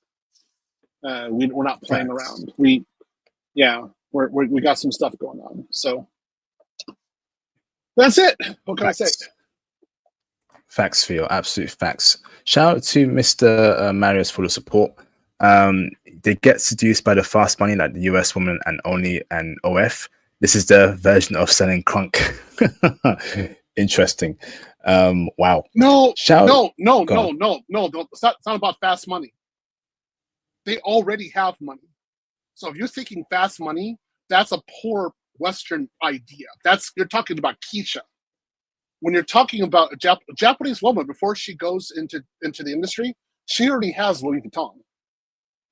She already has the bag, right? She's going in there for popularity, for status, because she thinks it's glamorous. That's why. It's more akin to her thinking that she's Kim Kardashian. That's why she's doing that. That's it. It's kind of like that English girl we were talking about last week, Lily Palmer. Same kind of idea. Rich girl, she already has it. So she's just trying to get more recognition. That's it. She has everything that she needs. That's it. Facts. Shout out to Mr. Narman Magnus Anthony for the support. Kamsha equals do you even cert, bro? Okay, so next one to react to. Okay, that was an interesting clip. You know what I say in the class. Again, if I need some more toilet paper, then I'll get a CompTIA cert and print it out. That's all. That's the only reason I'll get CompTIA. But if you want to get a job, please don't do CompTIA. You know, so please get a proper cloud cert. You'll get 6 figures. That's how this works. So let's react to this clip over here. Okay, in regards to Kenya. So I'm really liking what I see from Kenya, what I hear from Kenya, and we got a brother here, okay, Kid Greatness, who's going to show us a nice tour of luxury life in Kenya. Let's go. Today, we're going to show you how we live in Nairobi, Kenya. We got 2 events planned. I'm going to show you around. Actually, we're at the compound right now. This is one of my homies' spot. Ridiculous. We're doing a barbecue here. Then we're going to look at the background. Look at those glasses, man. Look at that. Look at that grass, that nice green grass, man. That's insane. What house is that? hit something else later on. Waterfall pond type of thing. So right here we got the little lounge where we eat the choma from. Well, for those that don't want to get that smoke. Yo, Clothes, so look at that, bruv. Wow, amazing. Brothers living large. Love seeing this. have a spot to sit, close the doors, and enjoy the meat. Then right here we got, the section where it's all gonna go down with the grills. This is where I do my choma. For those that know choma, in the U.S., that's this, you know what I mean, the cookout, the barbecue. Yeah. To the backyard. So now we go into the backyard. Yo, look at that. Damn. Okay. It's like an American house. That's in Kenya. Lord. And I guarantee you, right, that's probably this won't even cost you nowhere near the prices in America. Nowhere near the prices in America. Did you see how much real estate we got here? How many acres is your spot? It's quite big. It's quite big. Yeah. You know what I mean? So this is where we relax at. Yeah. You know what I mean? 2 hammocks. Yeah. Yo, this is Kenya. Yo, this is amazing. Look at that garden, man. Phil, what's your thoughts so far, bro? Crazy. It looks nice. I like what BGS was talking about regarding Kenya as well, and other people are talking about. Like Kenya is probably going to be the first, actual African country with African leadership who's going to hit first world status. So, guys have been talking about this for a while. I see a lot of our students actually going to Kenya and settling down there. I also think that Kenya will be the first actual African, when we're talking about black, like us, actual black African country to have a data, a cloud center, like AWS, Azure, and GCP. Right now it's just South Africa, but I don't consider that to be Africa. That's more in Europe. So I definitely want to see us have that data center there. Amazing. Let's carry on. 2 hammocks. A little swing. I already showed you guys this part.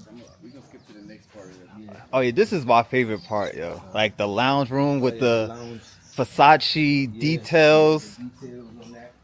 It's about to rain now. Is it? Say that. Yo, that's like Hollywood right there. Whoa, look at that. That's insane. Look at the glasses, the floor, the marble floor, the TV, the outside view, the pool in the right corner. This is luxury, bro. Lounge, you know what I mean?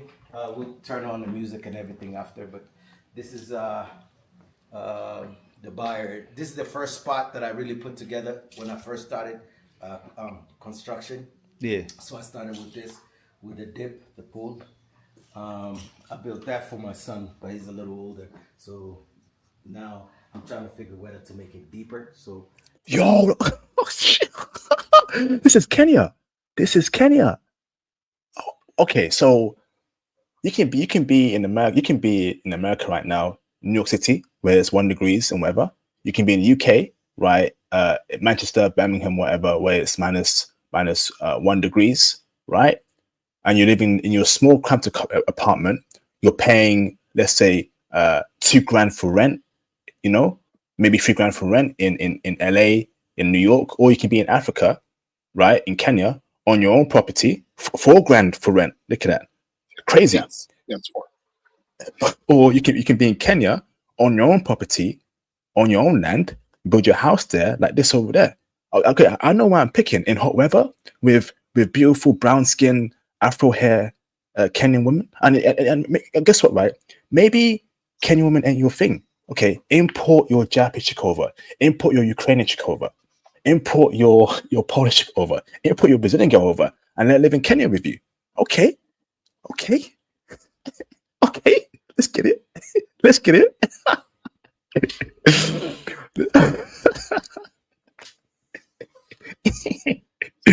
Let's carry on watching over here. 本当に、my next project, 本当に I'm gonna-、本当に、 Really? 本当 Really? に、マジで、本当 Hi. Hi. maybe 5.5 feet, so you could, you know what I mean? Yeah. Yeah. It was a baby pool, and now he's older. And the crazy part is, you're the one that's doing the interior design, right? Yes. So he does pretty much everything. Yeah. It's a one-man team. That's crazy. Let me show him the back. Yeah. That's the toilet. Yeah. So we have a toilet right here, lead right here to the lounge. What? This man has unlimited toilet, bro. He took this area. How many years is he gonna think it's gonna take for us to get a crib like this, like individual crib? This is the spa. Yeah. So you have your jacuzzi, steam room. sauna. Oh damn! So that's a Yeah. jacuzzi right there, sauna, and that's a steam room in there. Yeah, that's the Wow. Damn. And So a shower, shower. toilet.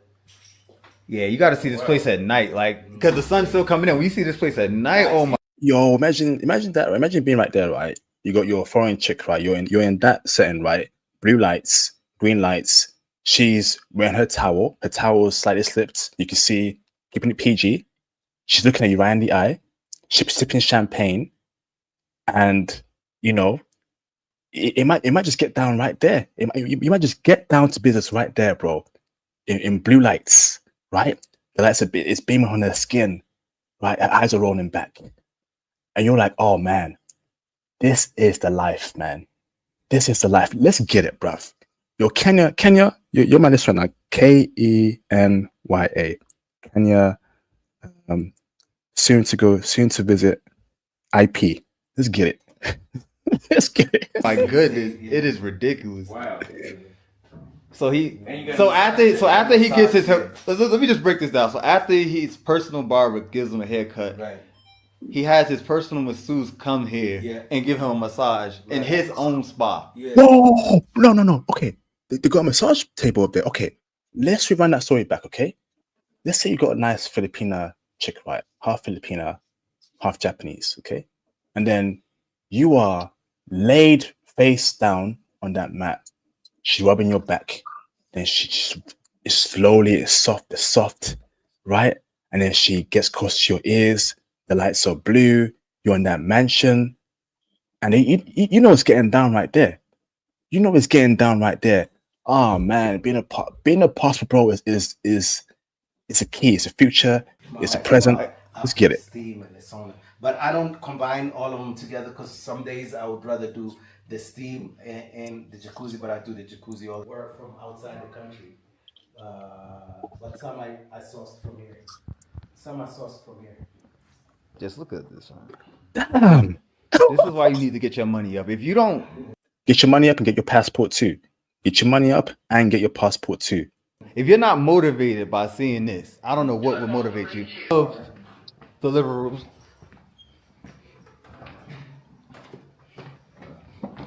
Let's see. Go to the movie theater. Movie theater here. Good. So this is the movie theater, guys. Equipped with snacks already. Like, look at this. It's a movie theater with snacks. Yeah, like look at this. Look at this. Damn. Yo, what? Bro, you kidding me right now? This is Kenya? So T, how long did it take you to like finish construction on this property? Sometime. So I also put the surround sound like IMAX. Damn. How y'all doing? How y'all doing? Oh, Hello. ooh. Oh, Bobby, you know what? You should take your photo. You sitting in the car. Oh, word? Bro, okay, yo, Phil, what was your thoughts on that tour there, Phil? That house, the vibe, the property? Break it down for me, Phil, right? Okay, so I congratulate him on what he's doing, and it looks like he's doing very well, and he has a properly planned house and residence, and I think he's doing well. I think he's going to, I think he's happy with what he's doing. So I congratulate that. I congratulate him on that. I have nothing negative to say about this. He again looks very bougie. Looks very nice. I would never do this for myself. That's just not my cup of tea. Of course, I want to go to another country and build a gym, but he and I kind of have the same kind of, I don't know, eccentric tastes, but we're just having it in different areas. I want Panama, another country. He wants a theater in another country. More power to both of us. That's the way I look at it, and I think he's very happy. I just want to say this. Okay, so there's a lot of our students have talked about Kenya, and so I want to say is again, as one of your teachers, if you want to go to Kenya, go for it. That's it. I have no problems with that. I just go for it. I've heard nothing but good things about Kenya. It is this modernization project that they've been going through is wonderful. It looks very safe. It looks good. So hats off to Kenya for this. Amazing. Yeah, Kenya, shout out to Kenya, man. Kenya, you're up next, man. Love your scene, Africa rising, and I'm interested. I'm interested, man. It can't only be about Japan and Japanese women IP, and that's that. I agree. I want to expand more. I want to do with African chicks. I want to do with black chicks more. I want to do with, what's out there in Kenya and Africa. Let's get it, bruv. Let's get it, man. Flipping heck, man. Shout out to Kenya. Shout out to Kenya, man. Amazing. Yeah, I'm more focused towards Colombia, to be honest. Like Colombia and Brazil. That's mainly because of the airplane. So if you have to return back to the United States for some reason for work, then living closer is going to be better. Whereas Kenya is quite a distance away. But again, to each their own. I don't I don't mind being around. I don't mind being around black people. I've got a lot of black people who are around me. I don't mind that. Okay.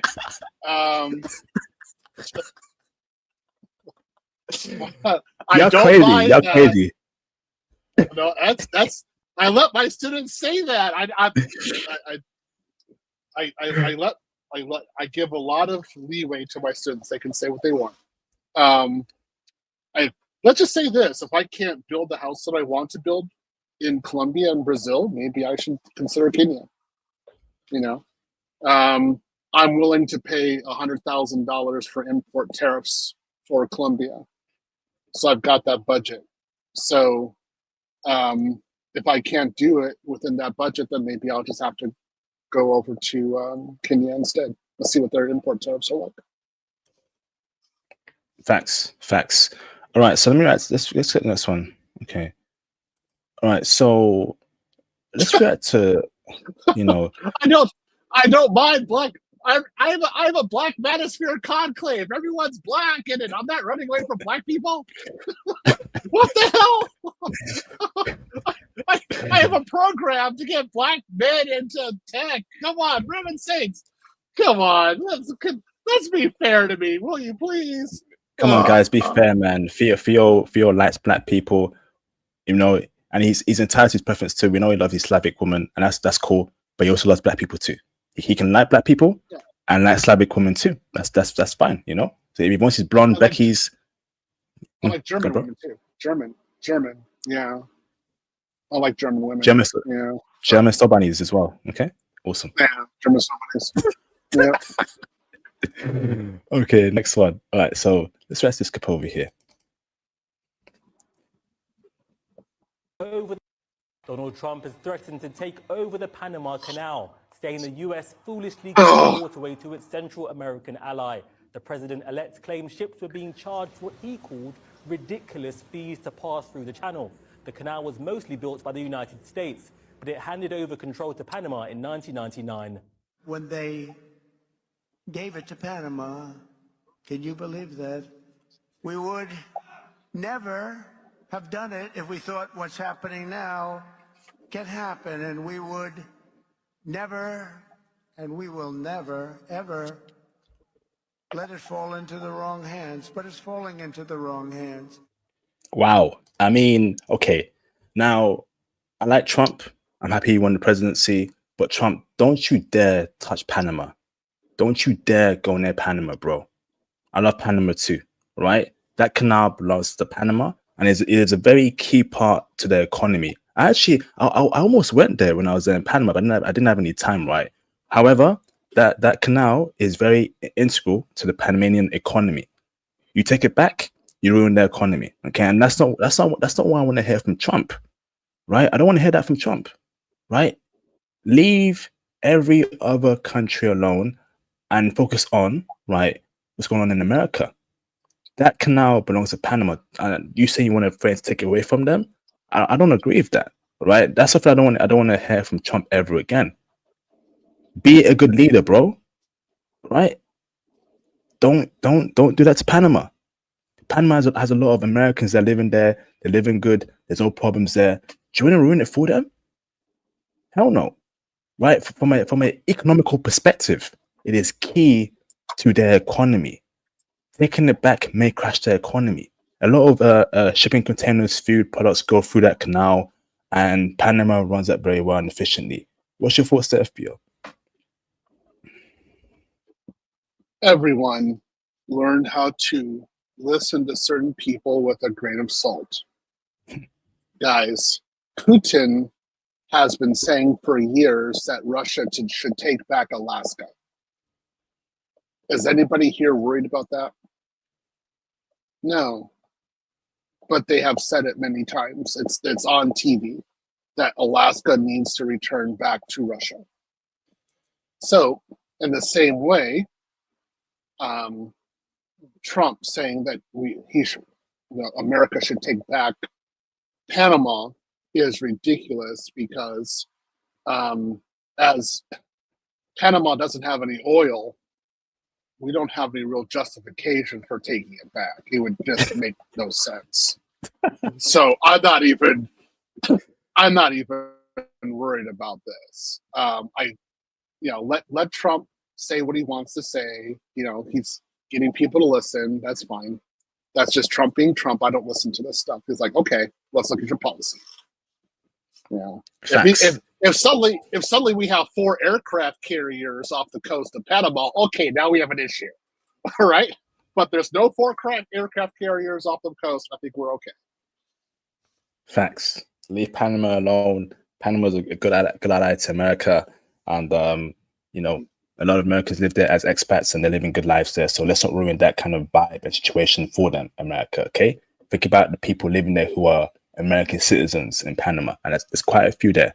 Okay, awesome. Shout out to Mr. Naman Magnus Anthony for the support. Planning on relocating to Kenya, get on that transit gateway and make your RDS user route. Oh, Bobby, are you a Linux guy, bro? User route, huh? Or stay in the Matrix will come share. Hey, we got you've been to. I like that. I like that comment. That was funny. Yeah, that was good. Thank you, David. That was good. That was good. I like that. Yeah. I think bro. I think you do well in Kenya. Honestly speaking, I think you do well. That's good. Very good student in the AWS class. I see him doing great things in the future. Awesome. Good to hear that, Naman. And Naman, let me know. What's your favorite Linux distro, bro? Is it Ubuntu? Is it Red Hat? Let me know, bro. Okay. I'm sure he likes. I'm sure it's AWS Linux. That's what he likes the most. Yes, of course. No, he hasn't taken Debian yet. He hasn't used Debian yet in the GCP class. So, we in the class we usually use AWS Linux or Debian. Those are the two. Okay, interesting. Oh, okay, Debian. Look at you, bougie, huh? Bougie, Debian. Look at you, feel, huh? Hey, that's just GCP. They always use Debian. So, like, okay, fine. So all the Kubernetes, everything else, going to run Debian. That's fine. I like it. I gotta admit, I'm Fedora, CentOS, or Debian myself personally. Yeah, I'm from the hood, so it's Ubuntu over here all day, bruh.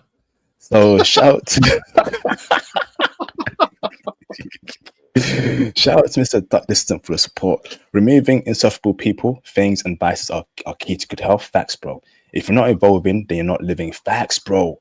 If you're not learning nothing because you're staying the same, all my friends that stay the same ain't with me. Ooh, so smooth. Do you know that song? They reminisce over you, my God. You know it, feel? Troy? Oh, come on, bruv. No. Techno guy. Okay, No. whatever. I'm studying all the time. That's all I do is work and study. That's it. Go to the gym.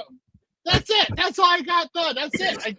I gotta still hit the 2,000 active calories today. So I gotta go out after this. Then I have to do ADO again and do another extension. Then I have to do another Kubernetes cluster and get that all done. I haven't. What? I don't have time for that. I don't know. Shout out to Mr. Babatunde Aloye for the support. IP is taking the piss. LOL, shout out to you and Phil. Shout out to you too, Mr. Babatunde Aloye. Appreciate you, bro, out there in Australia, man.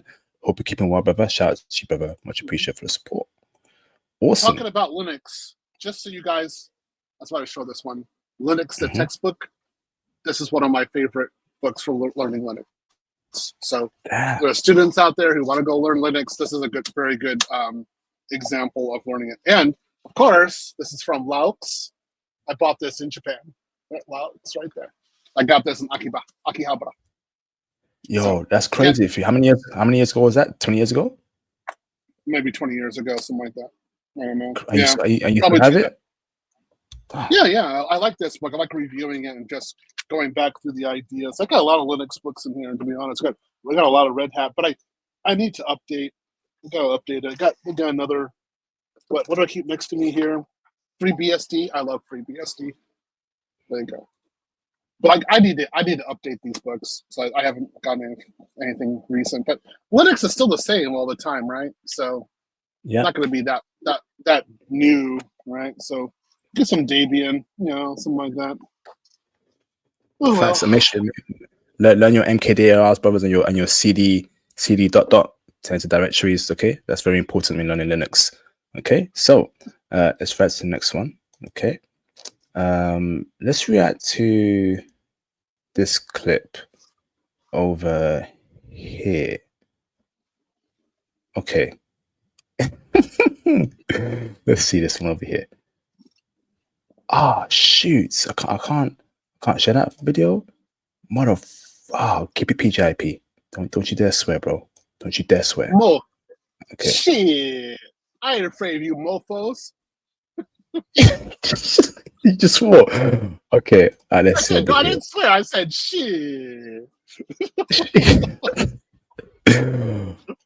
Oh man. All right, I got one over here. Okay, so let's react to this one over here. Present, share screen, not share screen, bro. Present video file.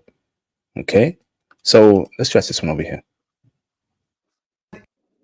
Let's go. Hold on. Let's get it, bro.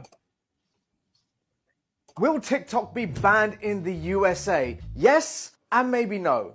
Let me explain. The app, with over 170 million American users, is set to be banned on 19th of January, a day before Trump's inauguration. This is because of a law brought in by Biden earlier this year called the Protecting Americans from Foreign Adversary Controlled Applications Act, or the PAFACA. As a result, ByteDance, the Chinese company which owns TikTok, must sell their share of the platform to an American company if it's going to continue to operate in the States. The reason, says the US government, is national security, namely the fear that the Chinese government can get access to the sensitive data of American TikTok users. TikTok has gone to the Court of Appeals to stop the ban, but just last week the decision was upheld. Now they're going to go to the Supreme Court to get the ban overturned, arguing it's utterly antithetical to the First Amendment, that being the right to the freedom of speech. So will a ban actually happen?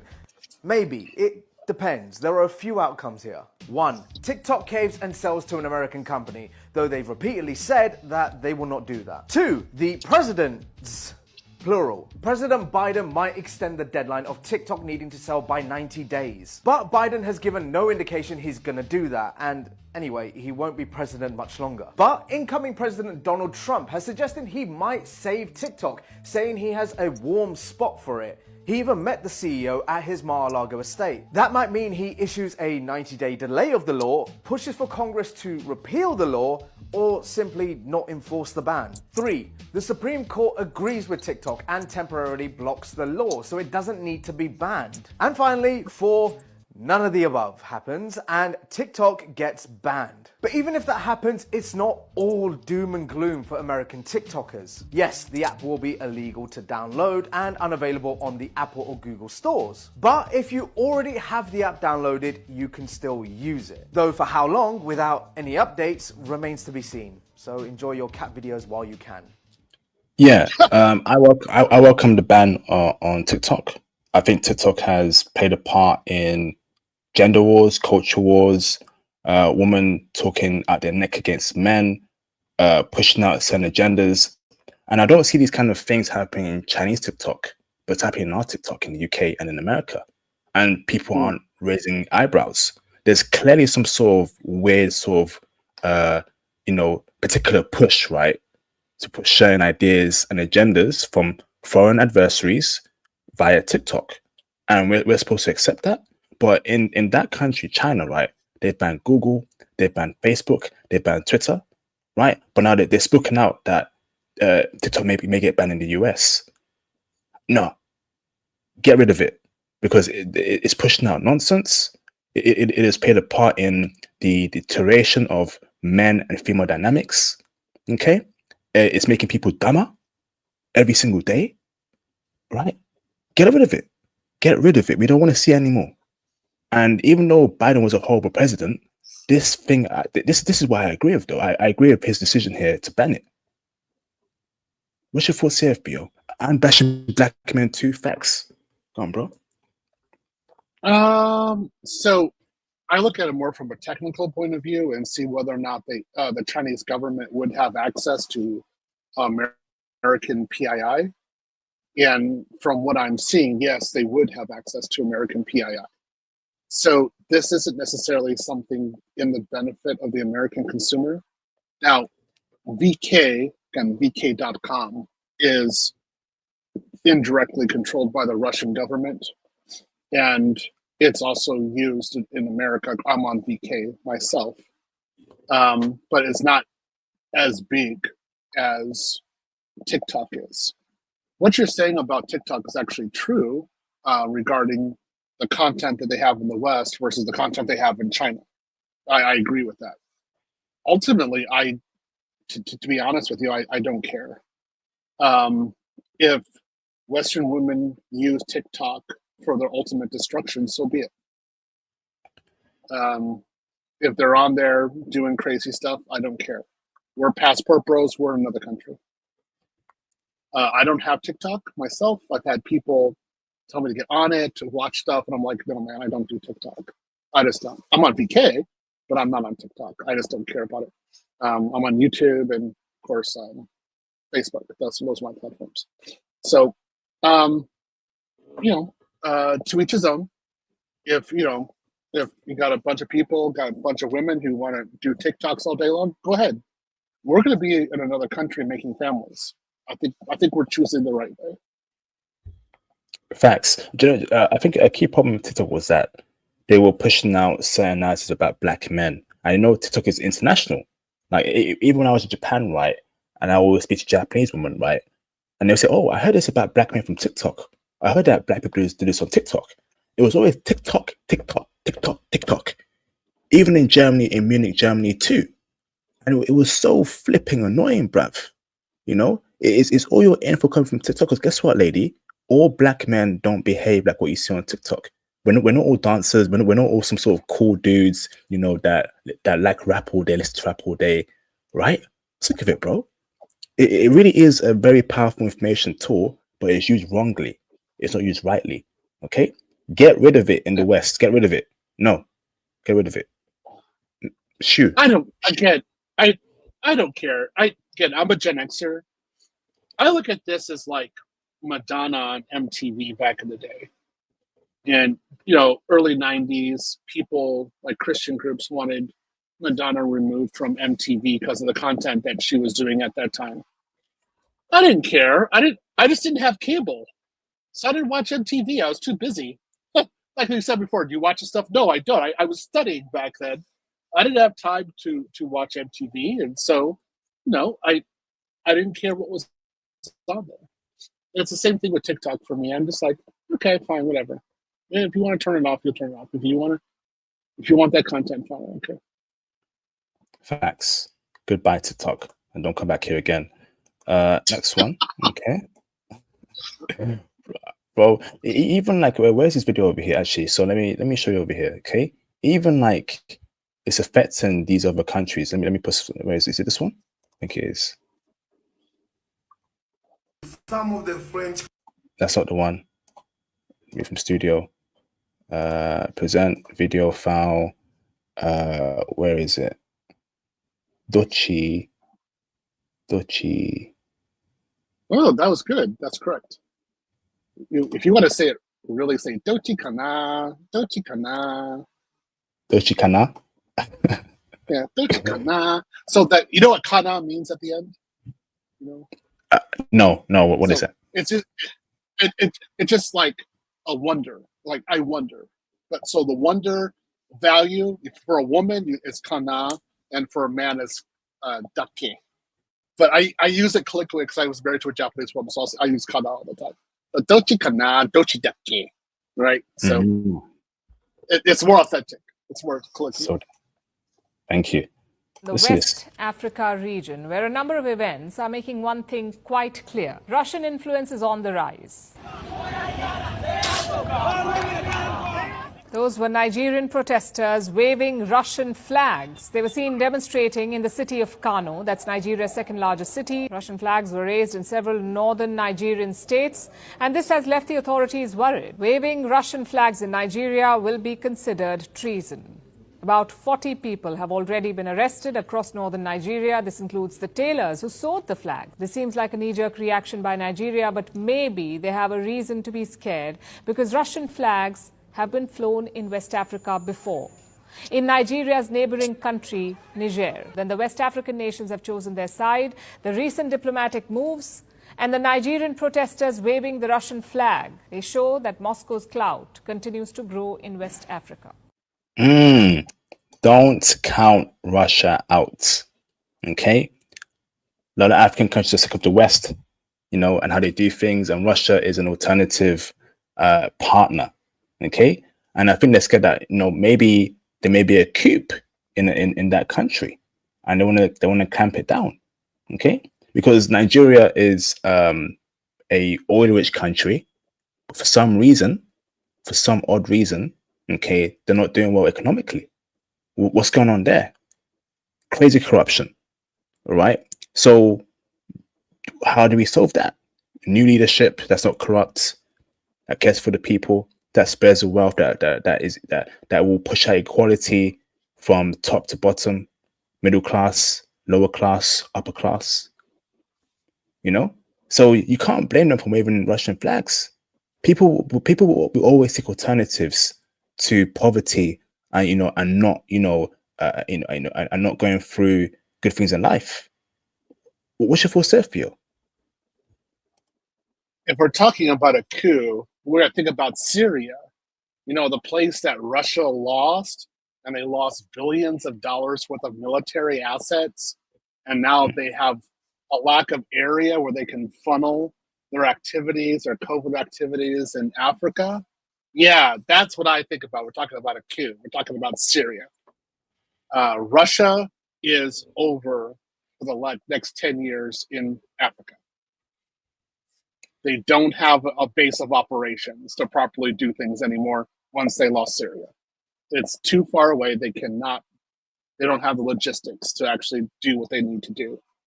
Russia is so weak right now that they cannot properly take their ships from Syria to the north of Russia, with its I forgot how to say it in Russian, but they can't take it to their naval port in the north of Russia. It's Arkhmansk. So okay, if they move it to Libya, that is something. Okay, so let's see if they can do it. But if they don't do it, they don't move it to Libya, then they can't do it. They can't do their operations. Well, so let's see what they do. But they're trash in Syria, which is perfect. This is what I want. Okay. We'll see what happens in Nigeria, but I think we can't count Russia out. I think they're still a superpower, and I think once the war ends, I think Trump is pushing for that war. Superpower? Absolutely, bro. Superpower? They got nukes. They got minerals. They're self-sufficient. They don't need anyone at all for any partnership. They got their own stuff, bro. They can't even take back Kursk. They're losing thousands of North Korean troops daily to a bunch of just a few Ukrainian soldiers in Kursk. They can't even do Kursk. And the fact that Ukraine still exists shows just how weak Russia is. So, man. No, not a superpower, man. They're weakening day in and day out. There's no way that they stay solvent. Like, you saw the ruble just got devaluated quite heavily. Like, their currency is crap. They don't have anything for export except for military equipment that can be destroyed by a $20 drone. Now, they lost Syria. If they were actually a superpower, Syria wouldn't be. You imagine America losing Israel? No, that will not happen. Well, these guys lost Syria. That's pathetic. I have nothing right now.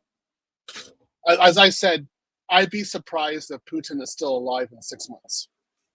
Mark my words. Take the timestamp of it. I'd be surprised if Putin is alive in 6 months. That's an interesting statement there. Interesting. Okay. We'll see on that. Okay. Okay. I would say Russia's number one problem, actually the biggest enemy Russia has right now, is China.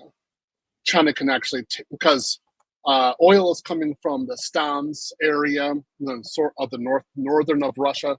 Those Stan areas they're actually giving the oil to China. China has the currency. Basically, Russia has to pander to China at this point because the military is getting so hit so bad. Russia does not have the infrastructure to properly support itself. It doesn't have the manufacturing to support its IT infrastructure or its tech needs. It's just a question of time. Basically, if China wants to do incredible influence and take over at least half of Siberia, they can. It's just a question of time. Their population is drastically decreasing. You have 10 million more Slavic women. We're talking about the white chicas. You got 10 million extra white Russian women as compared to the men. How are you going to have that kind of population growth with that situation? You can't do it. They're not making kids. As you have on your show before, they're actually doing a tax on women for not making children. You can't. No, you can't do it. No. Russia is just an extraordinary in tech. What do you mean? Cobalt? What? We're talking 30, 40, 50 years ago? They're not extraordinary attack. They're not. No. They don't even have a cloud. Russia doesn't even have a cloud. Come on, bro. Maybe one programming language that's used internationally that was developed in Russia. Oh, wait. Give it to me. Give me one chip that was made by the Russians. Nope, they don't have it. They're pathetic. I lived there for a year. I saw this with my own eyes. I was like, yeah, they're cute. They can't do what people think that they can do. They're just good at trolling the West. That's about it. You can't take Russia over because it's just impossible from a logistical point of view. So they're a bunch of trolls who have crap land but really good women. That's it. And a bunch of drunks. That's Russia. Anyway, wow. I'll stop my little rant. Wow. I disagree with that, but let's see over here. So basically, skip over here. President Putin said that he wants to meet with me as soon as possible. So we have to wait for this, but we have to end that war. That war is a horrible. The soldiers, the number of soldiers being killed, it's a flat plane, and the bullets are going, and there's powerful bullets, powerful guns, and the only thing that's going to stop them is the human body. They go dead flat land. Nobody's ever seen anything like it. Millions of soldiers have died now. Millions. We're going to... There you go. You know, Trump is pushing for the end to the war. The man in Russia is Putin as well. I think it'll be over by February next year, without a doubt. Trump gets in, calls Putin, hey, let's end the war, it's over. And there'll be some concessions there, okay?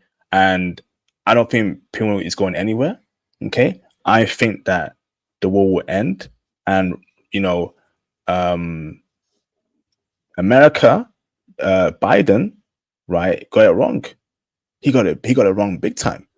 You know, Phil, it has to end, Phil. It has to end, bro. The economy is jacked up. Part of it comes from Ukraine, you know, and the whole war and the whole oil and minerals export issue, right? A bunch of you know, women out there want, you know, that that are waiting for brothers out there. Okay, then we have, you know, endless deaths, you know, on both sides. No, it needs to end, bro. And salute to Trump for being a leader and saying, hey, let's end this war. Biden, did you do that, Biden? No. In your last few weeks, you actually said weapons. They've been trying to end the war and have conversations with Russia ever since the invasion of Donbass in 2014. This has been a continuous effort by the American government to try to get this war to stop. Russia has not been doing this at all. And again, Poland and the Baltic states are not echoing your sentiments at all. They know what Russia is, as I do, and they know to have fear about Russia because those countries will be next. And so they do not want this at all. Putin has been trying to recreate the USSR ever since he became leader of Russia. That's a big thing he wants to do. Yes, there's been a lot of Russians who are dying.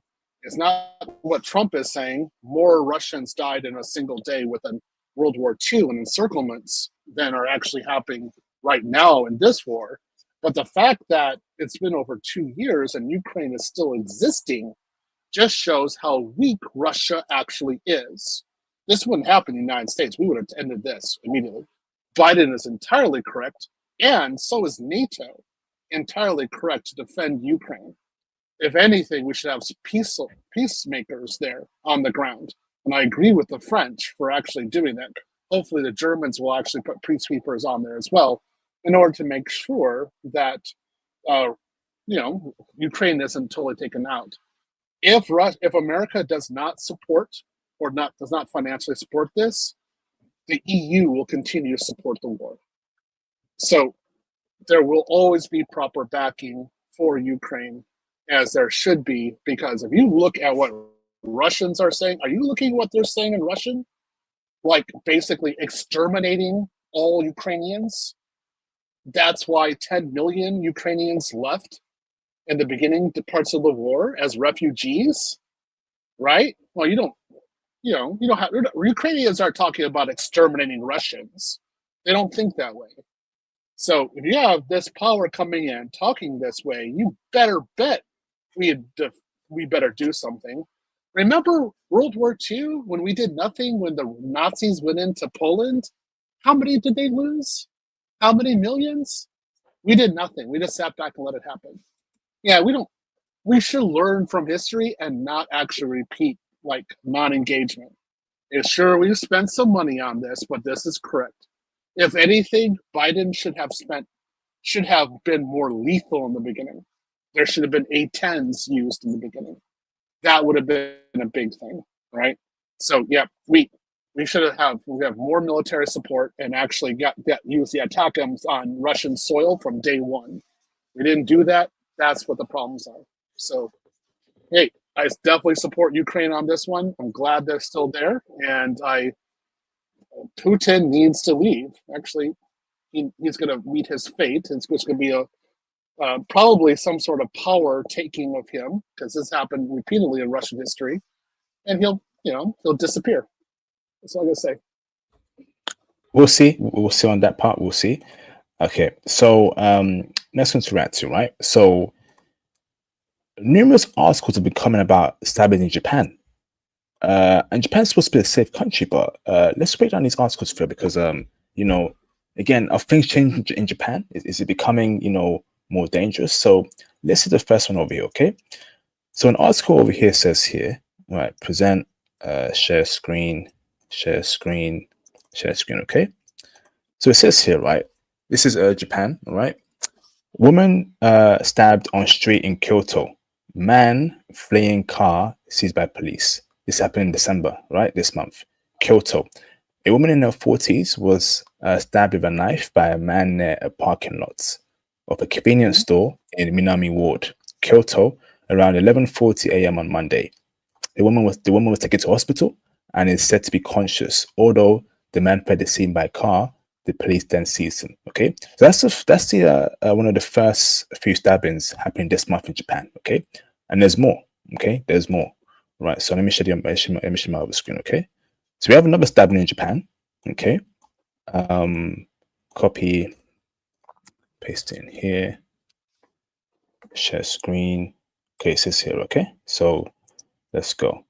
All right. So present. Share screen. Okay, so it says here, right? Okay, student stabbing case in Kitakyushu. Suspect caused problems in neighborhood, shouting, playing loud music. The 43-year-old man arrested in connection again in December in connection with the stabbing case in which 2 students were attacked at a McDonald's restaurant in Kitakyushu had been causing noise and other problems in his neighborhood, police said. Okay. The police on Thursday arrested Masanori Hirabaru on suspicion of attempted murder of a schoolboy who was injured in an incident on Saturday. Okay. The police also aimed to file charges against him for the murder of Saya Nakashima, the 15-year-old girl who died in the incident. Okay. According to several residents near his home, Hibaru is a large, sturdy man who interacted little with his neighbors. Since summer, he had been setting off firecrackers and playing military-like music at high volume. Neighbors are also said to have heard angry shouts and strange noises. Okay, so that's the second stabbing that's happened this month in Japan, which is very rare. One more stabbing happening again in Japan. Whoa, yo, okay, what's going on out there in Japan, bro? Let's see. Okay, yet another stabbing happened in December in Japan. Okay, let me share my screen. Okay, so present, share screen. Okay, so it says here for you, right? Couple stabbed to death in Kashiwa, Chiba Prefecture. Fire near stabbing site burns down house. Residents unaccounted for. Again in Japan? In December, Theo. A couple died after being stabbed in Kashiwa, Chiba Prefecture on Wednesday, police said. Around 6:15 p.m. Wednesday, a neighbor called 119 911-119. That's for a ambulance causing saying a man and a woman, 2 people were laying in blood in Kashiwa. The couple first appeared to be in their 50s. The man suffered stab wounds to the abdomen and the woman stabbed in the chest, according to the Kashiwa Fire Department. They were confirmed dead at the hospital, brother, when where they were taken. What? Bro. According to police, the fire burned down a 1-story house completely and spread to about 8 surrounding houses. So the question here, Fiore, is Japan getting more dangerous? That's 3 stabbings in December. Whoa. I mean, that's almost unheard of, bro, in Japan. That's something I expect in New York, in California, in Chicago, right? In, in Philadelphia, right? In Maine, but not in Japan, bro. What's going on here, bro? No, America, according to the BBC, America has had 488 mass shootings in 2024. A woman was just set on fire on the New York subway, and nobody did anything. They just watched her burn to death. America, if this is all we had, we'd be happy. This is great.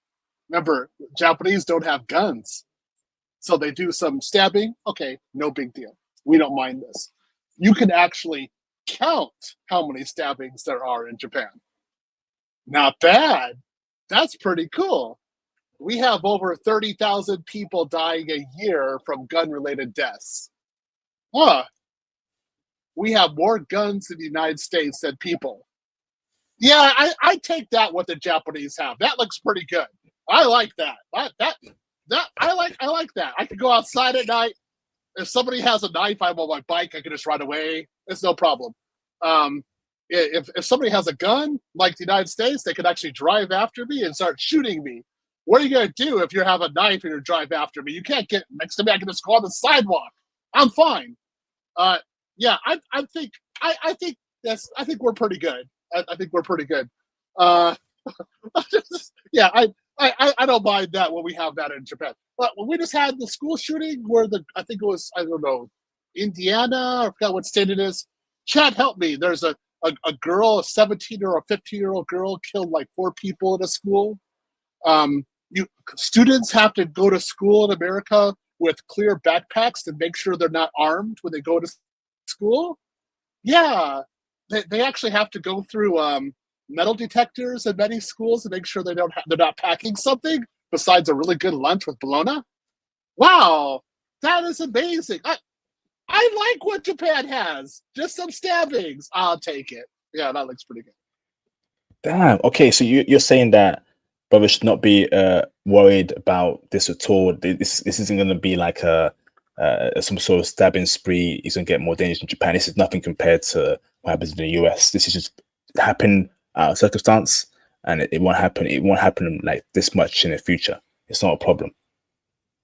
You're more likely to get eliminated in Detroit or the south side of Chicago, Baltimore, and Atlanta than you are in Japan. Yeah, Cho Barry. There are crimes in Japan, but they are minuscule compared to the United States. You know that thing what Christ said? Before you take out a speck of someone else's eye, take the log out from your own? Yeah, Cho Mary, you have a forest in your eye. Take it out first, all right? Because you have to see where the United States is compared to Japan before you actually start talking about that. Yeah, Japan is on a much worse level. Okay, all right. Don't worry about Japan. Okay, I don't think this will be a problem, but again, we need to check what's happening around the world. Because I got already a bit shocked here. So 3 stabbings in a month in Japan, that's super rare. But I think we're good over here. Wow! In 1 month, 3 stabbings? What? We have 3 shootings a day here. Like, I'm here in Austin. I remember, like, there was one day when 4 people died from gunshots. In one day. Nobody cared. Everybody went out as normal. It wasn't anything. I didn't worry. I I don't walk around at night, to be honest, in my area because I'm worried about people who might stab or shoot me. I never had to worry about that one time in Tokyo. No, I'm gonna go out anywhere, 2 o'clock in the morning, 3 o'clock. I could be drunk. No, I didn't care. Nobody's gonna do anything to me. It wasn't even an issue. Ruel, you're from Detroit. See, Ruel, I'm from Illinois. I went to the University of Illinois, Champaign-Urbana, and I have to crap on Michigan anytime I can. Okay, so get used to it. It's called rivalry. So if I say something bad about Michigan, just get used to it. Okay. Okay, awesome. Okay, stop screen. Shout out to Mr. Oliver Yvette for the support. IP Kenyans are upset about some passport bros like AH. Solomon.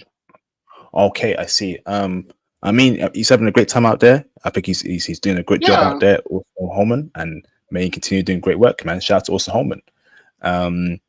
Shout out to him. Looks like he's doing well. He's happy. Shout out to Naaman Magnus Anthony. At work, it's Red Hat Red Hawk. With Mr.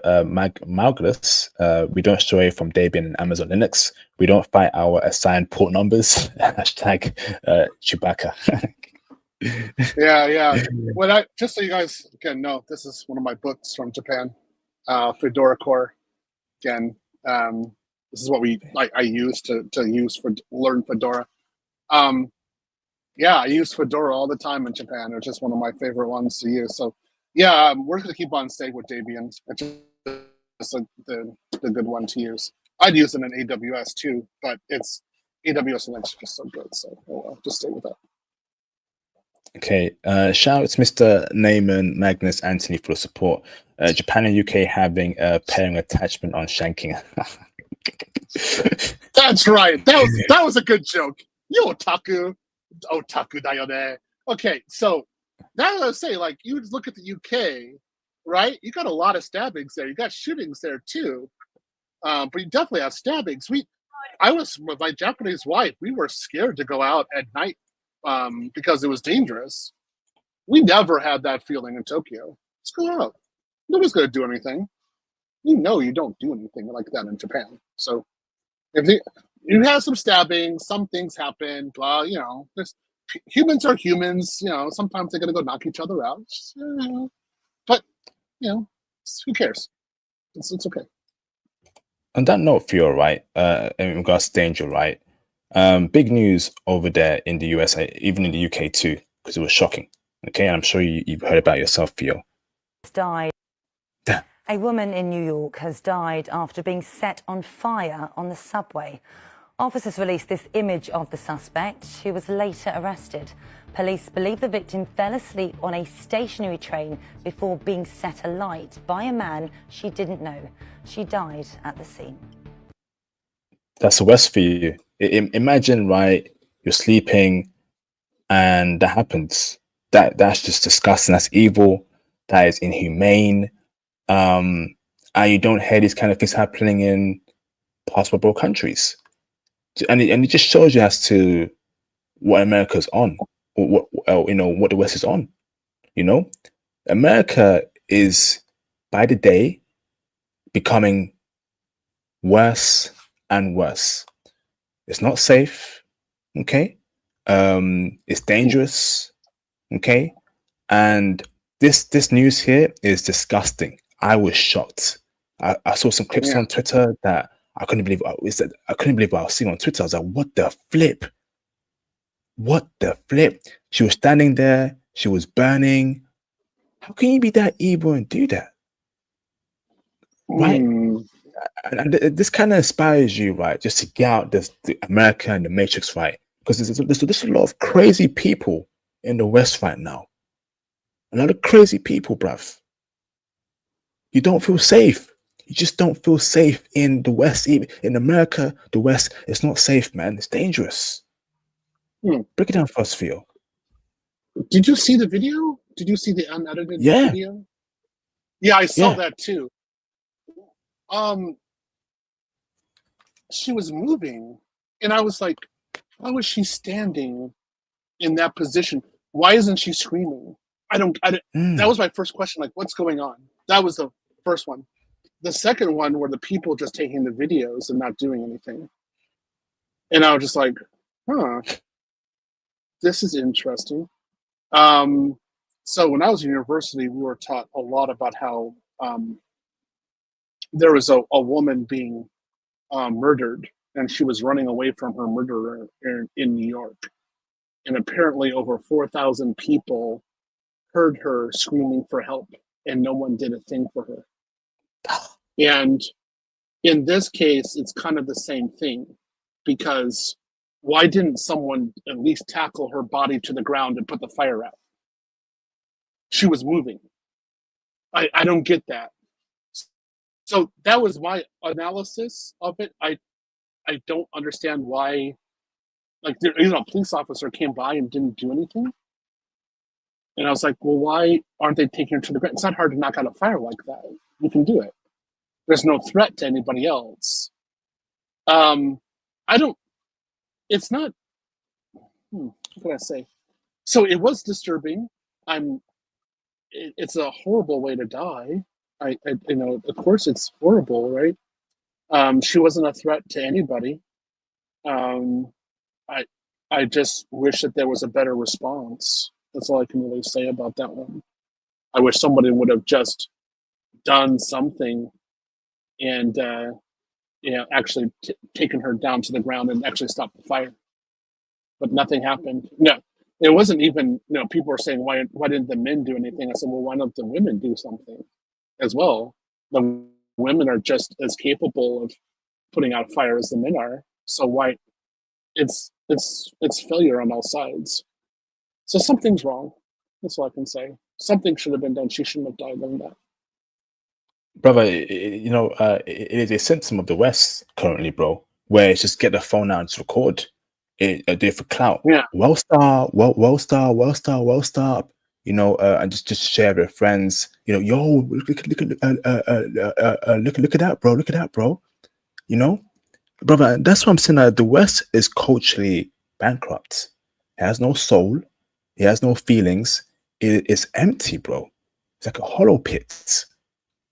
There's no soul here anymore, bro. People don't have souls. Now, I mean, how could your first reaction be to take out your phone and start recording and just stand there and do nothing, bro? Okay, you didn't do nothing, right? But at least scream for help. At least call something. At least, show some empathy. Not take out your phone and be like, oh, damn, yo, damn, look, bro, look at that, bro. It's the same BS, brother. Why? When you see that, right? That should tell you, I gotta get out of it. I need to get out of it. And that's why I keep saying, like, this TikTok generation, right, is a problem. It's all about clouts. Clouts. Shocking, man. Absolutely shocking. Makes me angry, man. Come on, bro. Sorry, man. You go, bro. Yeah, but the thing is, we were taught that we're supposed to do something. So I'm like, why didn't they do something? Because they knew better. This is why, like, it was. If there are some people taking the video, there are still other people just watching. So why didn't they do something? None of that makes any sense. I would have done something. I would have at least knocked the body down and tried to take out the fire. So I could do that. And I don't understand what's going on.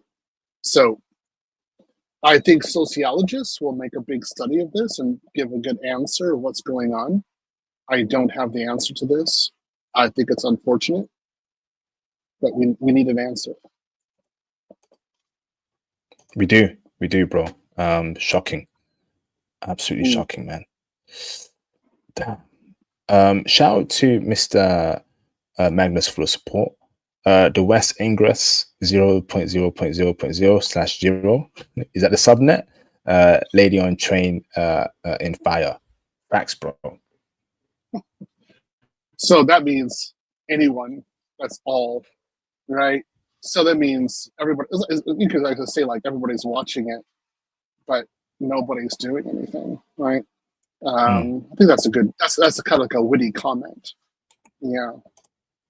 Yeah. Facts, man. Yo, very sad news. Very, very sad. So let me read this article here, right, of this famous black actor. And I don't know what's happening about young black men in America, but I pray that they just wake up and just get sort their lives out, man. You know, get the passport, right? Stop simping. So how are you a millionaire? So okay, let's see, bro. Let's see. Okay, so Spider-Verse star issues apology to MCU Spider-Man actress after inappropriate post with her. And this is actually a good movie, Spider-Verse. have you seen it, Theo? No, I haven't seen it. Oh, no. It's good. It's pretty good. Spider-Verse star Shamik Moore has apologized for any offense related to his social media post involving Lauria Harrier. Okay, so it says here, right? Okay, Shamik Moore recently found himself in hot water after posting an old video of himself and Harrier taking pictures together at an event. The video was accompanied by the caption "Coming soon," along with a music note emoji. The post was quickly swept up in speculation that it was insinuating the two were a couple. On December 20, Harrier took to her own TikTok account, okay, to address the post, revealing that she asked Moore directly to take down the video and he didn't. Harrier reiterated that she was engaged and did not want to be involved in any post that insinuated otherwise. That's a good point. When he first posted that video, a friend sent it to me. I was like, do you know he put this up? I was like, no, that was taken a year ago at a party when somebody asked us to take photos together, and I guess somebody was filming it. Not sure why you would post that now. Harrier then said to call Moore a effing weirdo and added that she didn't like feeling disrespected. What's going on here? Why would you do that, bro? And then this guy, right, starts apologizing. Okay, this guy called Shamik Moore. This is all a misunderstanding. Unfortunately, it's all public. It's really fan fiction. That's what's effing weird. I mean no harm, right? Why would you do this, bro? You are a millionaire. You are in the biggest Spider-Man film in the last 5 years. You can get any woman in the world, right? But you post a random video of a woman that's going to get married very in the future, and people are thinking, oh, are you dating her? Yo, Theo, what is going on with our young brothers in America, Theo? What's going on, bro? I wouldn't generalize like that. It's one guy doing something silly. I remember, for heaven's sakes, Moby did something similar like this in his book, and he said that he was dating an Israeli actress. That it was Anakin's wife or Luke's mother. I forgot her name. I don't know. It doesn't make sense, to be honest. He did something. I look past it. That's it. Oh well, he did that. So we have the Travis guy doing his simping. We have this guy, right?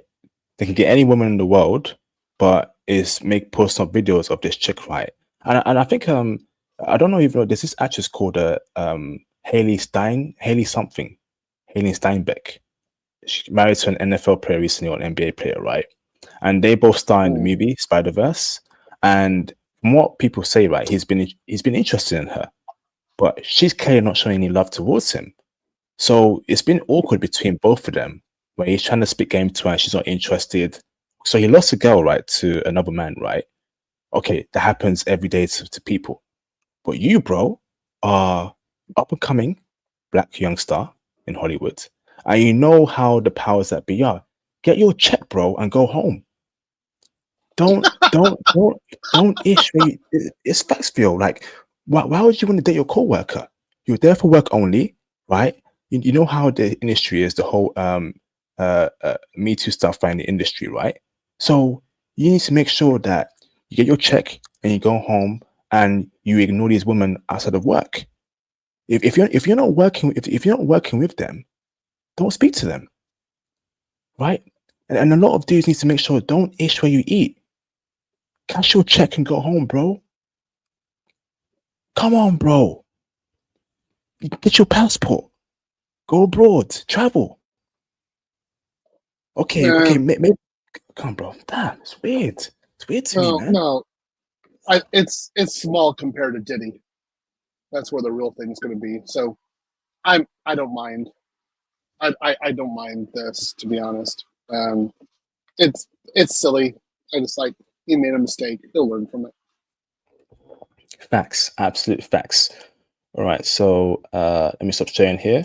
Okay, so next one to react to. Okay, let's see.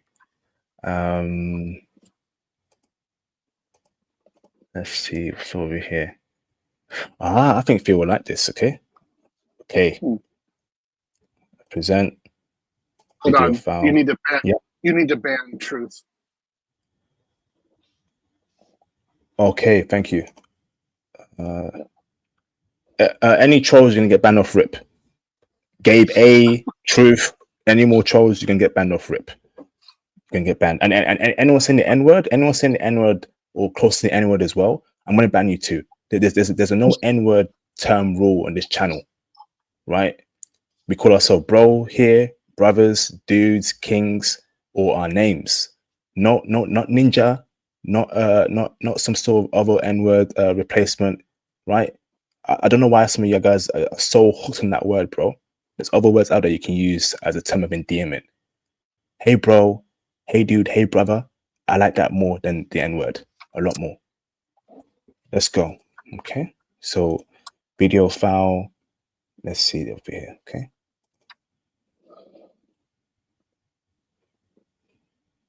Look at this. Argentina exit recession. Our next story is about Argentina. The country has seen a massive economic turnaround. After almost a year, Argentina has exited a recession. Their GDP rose by 3.9% in the last quarter, the July to September quarter. That's incredible. That is crazy. This is the first time in about a year that they've seen growth, the first time since the recession began. Do you know what else happened about a year ago? Javier Milei became the president of Argentina. He assumed office on December 10, 2023. He came to power promising radical reform. He promised to take a chainsaw to the government, cut jobs, regulations, and excess spending. Milei actually campaigned with a real chainsaw to drive the point home, and it won him the election. But Milei was written off when he took office. He was seen as too radical, too chaotic. But now it seems that his plan is working. He announced the end of the recession a week ago on the first anniversary of his presidency. Take a look. Today, with pride and hope, I can tell you that we have passed the test of fire. We are leaving the desert. The recession is over, and the country has finally begun to grow. Thank you for trusting this government. Before Milei took over, Argentina was in a doom spiral. Annual inflation was almost 200%. Milei has been chipping away at this too. Inflation is still ridiculously high in this country at about 166%, but last month it grew by just 2.4%.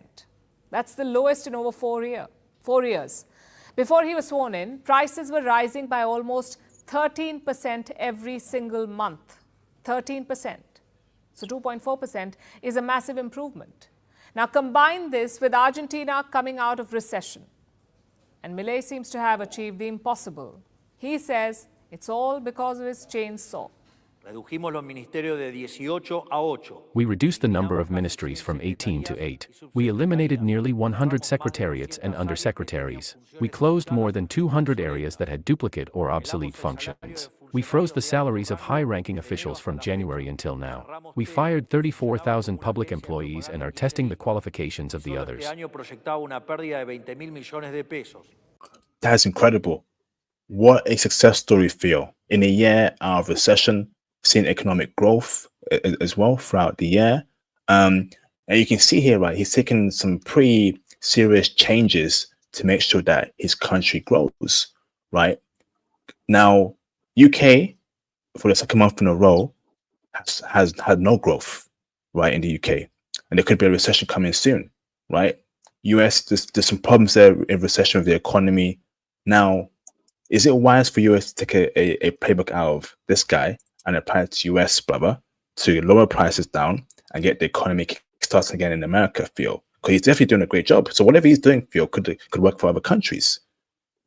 Amazing. Well, I mean, yeah, I definitely agree with that. And, you know, what is it? So Elon Musk removed 80% of Twitter and it's still functioning, right? Mm. So, you know, he's, I don't know, he's wagging the tail of Trump right now. What if they can remove 80% of US federal workers? Damn. I'd be down for that. Yeah. Oh. So I think that'd be good. I think in the UK, you guys need something along those lines. I say 50% of federal workers or government workers should actually be removed as well. Just have a really big shake-up and see what happens after that. You know, let's see what else goes on. I'm sure people in the UK will go crazy over that, but your economy contracted by 0.1% in the last quarter. Yeah. Yeah. So UK isn't growing. It hasn't been growing for a long time. Yeah. So yeah, maybe that'd be good. Facts, man. You know, sometimes you got to take radical changes to get your country back in action, right? And it all starts from the government. Notice how they had to cut government jobs, they had to, do some radical changes by government, and that trickles down to private sector and obviously the whole country. And I think that's the way to go. You know, so when Trump gets in power next month, right? Let's see what he does. Let's see what he does. Yeah. So, I mean, I'm seeing somebody say in the chat right now, AI agents can replace a lot of government jobs. It's not really what we're really thinking about. Like, it'd be better to just destroy entire departments and then use monetary policy to have the states decide what they're going to do. So the federal money would be given to states instead of the federal government deciding how the money is going to be spent. This would lessen the power of the federal government and increase the power of the states, which I'm very much for in the United States. That's a good thing. I think the federal government has become too bloated, too big, and just isn't really doing the job that it's supposed to be doing. I don't know why. It should be states who actually have the money and actually are implementing their own changes within their borders. Just my little thing. We'll see how it happens. But if he can reduce 80% of Twitter, it still works. Why can't we at least remove 30% of federal workers? I think the same thing in UK. Let's just get rid of some people. Facts, absolute facts, man. Congratulations to Argentina for being the latest success story, and that's awesome, man. Good to hear. Good to hear. Okay. So what if they reduce federal workers by 50% and then decrease taxes by 5%? Would you be happy? Absolutely, bro. Absolutely. More money for me. Yeah. Okay. Good. Yes. Yeah. I think you'd be happy with that. I think that'd be good point. Absolutely, bro. So, news coming from Germany, right? In regards to Elon Musk. So, let's see over here. I'm sure you heard of it, but let's react to it. Present. Share screen. Okay. So it says here, right? Okay. That clash as Elon Musk claims only far-right AfD can save Germany. German politicians urge the billionaire to stay out of their politics. Wow. Elon Musk is going for everyone, huh? Elon Musk has sparked outrage after describing the far-right Alternative for Germany, AfD, party as a country savior, with figures in Berlin urging the US billionaire to stay out of their politics. In the news on X, Mr. Musk's social media platform, the mogul wrote that only the AfD can save Germany. His message topped a video, which he retweeted off a German right-wing influencer, Naomi Seibitz, known for her closeness to the AfD and for denying human-caused climate change. Okay, German Health Minister Karl Lauterbach called Mr. Musk's intervention, which came just weeks before a snap election, undignified and highly problematic. Mr. Lauterbach accused the tech billionaire of election interference and called for the authorities to keep a close eye on the goings on X. It is very disturbing the way in which the platform X, which I use very intensively myself, is increasingly being used to spread the political positions and goals of Mr. Musk. Okay, Europe's leading power is expected to vote on 23rd of February after the centre-left coalition government led by the Chancellor Olaf Scholz collapsed. Okay, so now it also says here, right? Okay, so Mr. Musk, the world's richest person and a major ally of Donald Trump, has already expressed support for other anti-immigration parties across Europe, including Nigel Farage's Reform in the UK. Mr. Farage posted a photo of himself and Reform's treasurer meeting Musk at Mr. Trump's Florida residence and said he was in talks with Mr. Musk about financial supports. Reports suggest that Mr. Musk is considering donating as much as $100 million, bro, which is £80 million to the Reform Party. Flipping heck. Okay, so are we seeing a resurgence of right-wing politics, okay, across not only America and the UK and Germany, but overall across Europe, backed by Elon Musk? Okay, because we know there's problems in Germany. There was an attack recently, a lot of angry people, and rightfully so. Okay, and obviously the UK economy isn't doing too well. When an economy isn't doing too well, radical figures start to come out the woodworks and influence people. Is it right for Elon Musk to not interfere, but speak on German politics, even though he's not German? Is that right?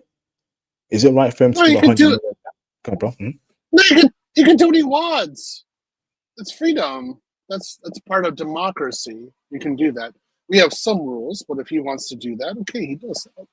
I don't have a problem with it. But we have a much more problem with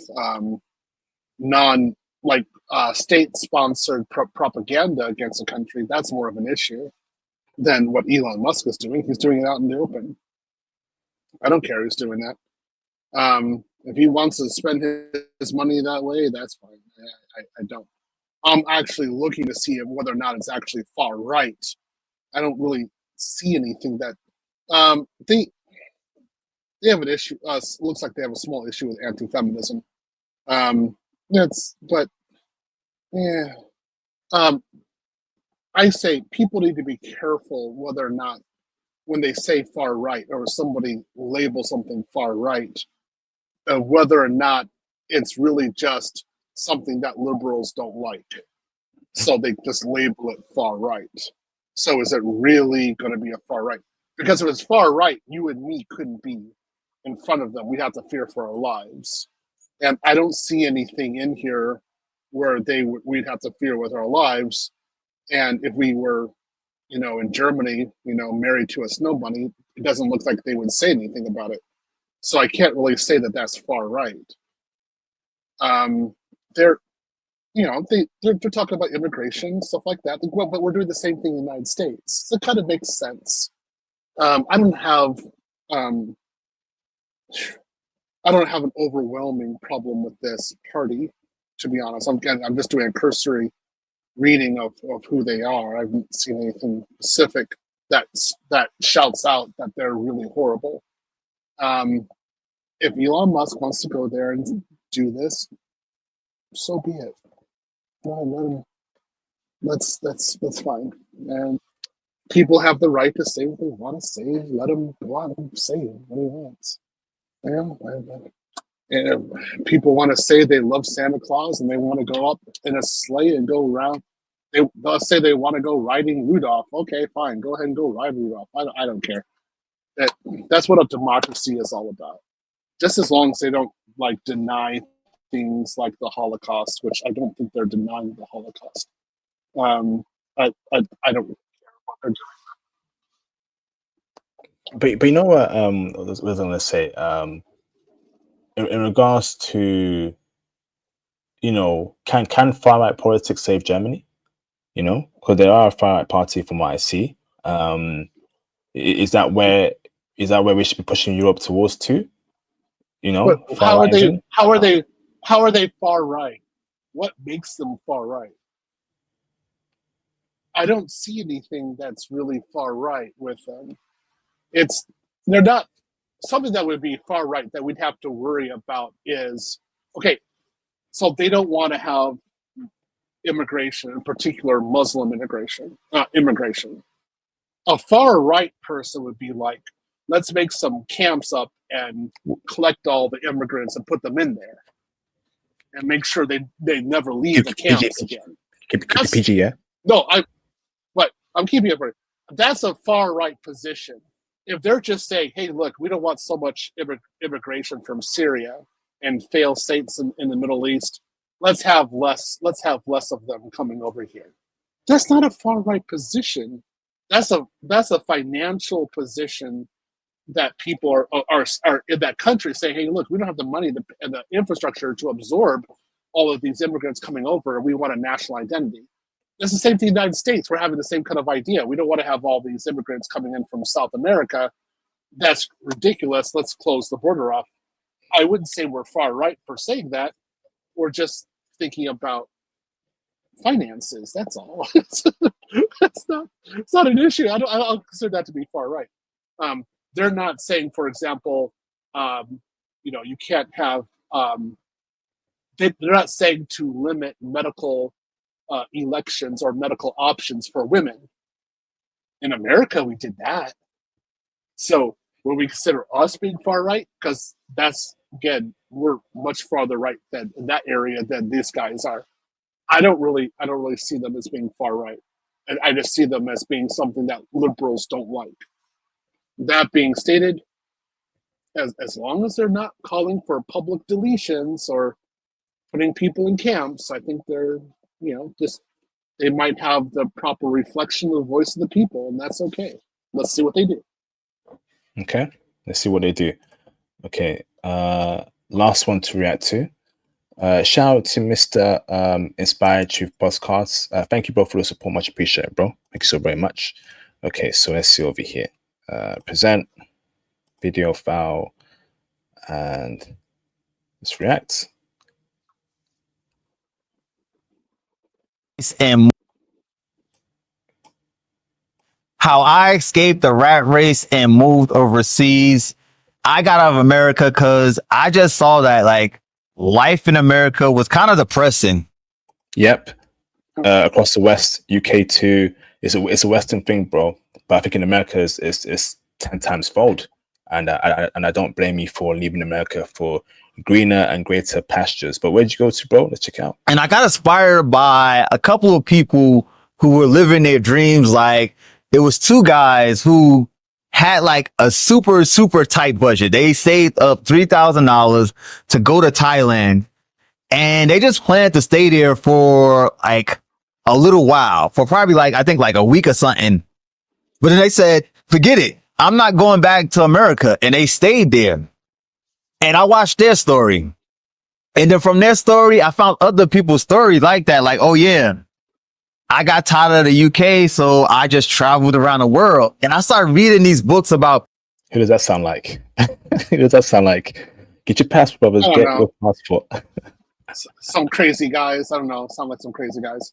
Go ahead. People who's doing that. And I'm like, damn, why have I never heard about this before? It sounds so interesting. Because it's hidden from you, bro. They want you dating American chicks. They want you in the Matrix. They want you,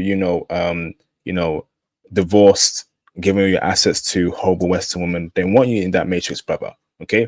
But when you taste that green pastures abroad, I remember the first ever time I went to Germany, I could not believe the treatment I got. Okay? Pure, world-class treatment. And ever since then, never looked back. Never looked back. Because I was coming from a place where I had a good corporate job. I had my own office. I had a decent salary. And you know what? And that's what keeps people that's what keeps people back in the West. Being comfortable. Having a decent job, being in the office, your 9 to 5 job, you're getting paid, you can pay your bills. You're comfortable, but are you living? You're comfortable, but are you living? How's your dating life like? How's your social life? Can you quote approach an American chick in 2024 and say, "Hey, I think you're beautiful," without her calling the cops at you, 911, and threatening to arrest you? I don't think you can, bro. So you're comfortable, but you're not living. It was like, I'm miserable. But then I see these guys like just going around the world, like really inspired by this. And I was like, because I was always a person who was always looking for adventure. That was like the main thing with me. Like, I never wanted to live a life of quiet desperation. If anybody knows that quote, because like most people live lives of quiet desperation. Facts. Quiet, desperate, not living life, not enjoying life. And that's not how life should be lived. Chase your dreams and travel around the world. Meet people, meet women, form connections. You can only achieve that when you travel. You can't do it anymore in the West. It's finished. Finito. That's why they're always caught up in sports and all this other nonsense to distract themselves. Facts. TV show, sports, music, low IQ drama on these blogs is to keep you distracted. Why on earth do you care what? Go on, bro. Netflix, yeah. Facts, bro. There's a reason why they drop, a whole season in one day, and you spend 10 hours watching that for the whole day. What did you do? Did you study for your certs? Did you study for your exam? Did you get a new skill set? You spend your whole day watching a TV show that will not improve your life in any shape or form. Now, I'm not against watching TV shows, right? But I'm all for moderation. I'm all for discipline and moderation. Yeah, maybe watch 1 hour a day, 2 hours a day, but your free time should be studying, should be getting a skill set, should be looking at how do I get out of the West. Like I felt like, you only have like one life, so you should live it to the max. So I was like, damn, I watched this and I got the idea. I'm like, all right, in 2 years time, I'm leaving America. I'm gonna save up the maximum amount of money I can save up, and then I'm getting the hell out of here. And I like that time frame. He says sort of time frame, and he worked towards that. It wasn't ambiguous. It wasn't. I leave anywhere I can. 2 years time, I'm gonna stack up. I'm gonna get this skill set. I'm gonna stay focused, and I'm leaving America. I love that mindset. Like I cannot stay here. This is not the plan. This is not how I thought my life would be like this. Like going to work, coming back, rushing back home, eating something, and doing it all over again. It just becomes a cycle, and it's just soul crushing. It's a never-ending loop, bro. And a lot of dudes are living in a never-ending loop. It's like every day you do the same thing. It's like a very popular scene in Fight Club. The main character, you see Fight Club, right, Theo? Yeah. The narrator. Yeah. The narrator is an office worker. He's doing the same thing every day. Eat, sleep, watching movies, being a slave to corporate America. That's not how life should be lived, bro. No, I agree with you. I definitely agree with you there. And in about a year and a half, I saved up about like $18,000. And I still had 6 months left. I'm like, damn, I already have 18K. Because like I was like doing nothing. I was sitting in my apartment thinking about, okay, which way can I make money online? And I narrowed it down to like 2 things, and then I focused on one. And I just grinded. Like I didn't go anywhere for that year and a half. I was just in there grinding. Love the hustle, man. Love the motivation. I love the plan, the consistency. Well done, bro. Grinding. And just because like there was nothing else to do in the States like that. I was like, okay, I got tired of going out. Everybody else was in the same trap that I was in, like, oh. And I already made up my mind, like, yo, I'm not staying here. Like, there's no way in hell I'm going to stay here. So I put my 2 weeks notice in, and then I buy a one-way ticket to Bangkok, Thailand. That's all it takes, man. He stacked up. He had a plan, and he said, F it. one-way ticket. I'm out of America forever. And look at him now in Kenya, living the life, right? Living good around great women. That's all it takes, man. That's all it takes, bro. That's all it takes. And oh my God, that was the best decision I ever made in my life. Like, as soon as I touched down on the ground. Facts. When you touch down, you smell that fresh air. You see beautiful men around you, new scenery, new culture, new vibes. You're not around Western women anymore. In a whole different country, a whole different environment. It will change you as a man, bro. It changed me. Made me think about life in a different way and in a different perspective. Get your passport, get into IT, do my Python course next year in February, when it drops, okay, when I start accepting people to teach. Do Fio's cloud course next year too, and you're halfway there. You're more than halfway there. Get your passport too. You're more than halfway there, bro. You're more than halfway there. Again, buying that one-way ticket. I bought a one-way ticket to Japan in 1997, and that was an airplane flight that I never forgot for my entire life. And that was so important. And I made that decision and I left. And I say to people, you really do need to make that decision that you're going to buy the one-way ticket. Next year, I have a deadline by the end of April to leave the United States and actually, at bare minimum, go to another country and not only live there, but investigate being there long term. Because, I mean, like, why am I here in Austin? Like, where am I growing here? I go to the gym. I have personal trainers here, right? But I'm not growing as an individual. What is called the third place is dead in America. There's no real area to grow with other people. And I'm going to, go to another country. So I'm going to be in Colombia, and then I'm going to be in Brazil, and then come back and make a little bit better decision about where I'm going to go. Who knows? Maybe I'll go to Kenya. I like to go back to Japan for a while. But what I'm saying is that I'm making that deadline. I'm going to say I'm going to leave. Of course, everything isn't perfect, but I'm going to leave at that point. I'm going to put the dogs into a doggy hotel, and then I'm going to take off. And 2026, I have to leave this United States, right? So that's going to be the big move, and I'm actually preparing all the logistics for that right now.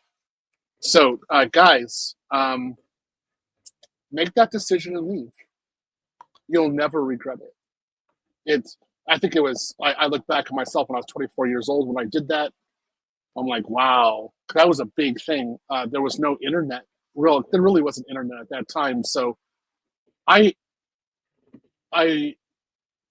absolved myself in that I was never going to meet any of my friends again in my entire life. This was it. This was the end. I just said goodbye to everybody. And that was it. I mean, I went to Japan one way. And at least you have email, Facebook, you have FaceTime, Skype, all these, Zoom. You can at least talk to people again and everything. So, yeah, that's the way it works. Hold on, I got to answer this one, Cho Mary. Cho Mary said, I'm making $600,000 a year fully remote. Why am I not living abroad as a passport pro? That's because I have to prepare the logistics for that. I can't just leave. It wasn't like when I was 24. So it still took me 2 years to leave. I started when I was 22, and I left when I was 24. Leaving isn't entirely the easiest thing in the world to do. So I have dogs, right? So I have to find a certain place.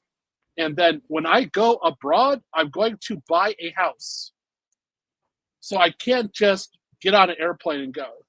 So I have to buy a house. I have to get containers and send my things over there. That's the way it works. This is actually a process for me. It's the same way. When I came from Japan to the United States, it took 2 flights. I had to go back and forth twice. And I had a container of my things from Japan. This was a big effort for me to leave Japan. It wasn't just something I could do real quick. No, it took over a year of planning for me to leave. So if you're really into leaving, the more things you have, the more established you have, the harder it actually is for you to take off. The way it is. A lot of you guys in the chat, you guys don't have anything. Like, there's nothing really keeping you there. So you might as well just go ahead and do the one-way ticket and leave. Facts, absolute facts. Get your passport and leave the West. Awesome.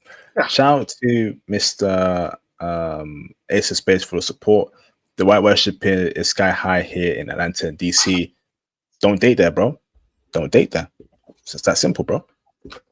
Don't date. Yeah. So other things too. Like, I've been a part of a group that's making a company right now, and so we're making an AI company and a instructional company. So because we're doing that, I need to be in the States for a little while longer. Once I'm able to properly leave the United States and everything is good and I'm sure about it, boom, I'm gone. That's it. That's up. So I already sold my BMW in preparation for me to leave. I bought one apartment already in Rio de Janeiro. Oh. And yeah. Congrats, bro. I'm going to buy another apartment next year in Cali, Colombia. So, there's things I'm doing, but this is small steps. You got to think about what you're doing. But for most of you guys, you just need that remote job, one-way ticket, go. That's it, done. It is easy. You don't have a dog. You don't have two dogs. You don't have two vicious dogs. You don't have all this books behind you that you got to go take with you. You don't have a 49-inch ultra-wide monitor that you need to figure out how to get to another country, right? I have to think about all this stuff.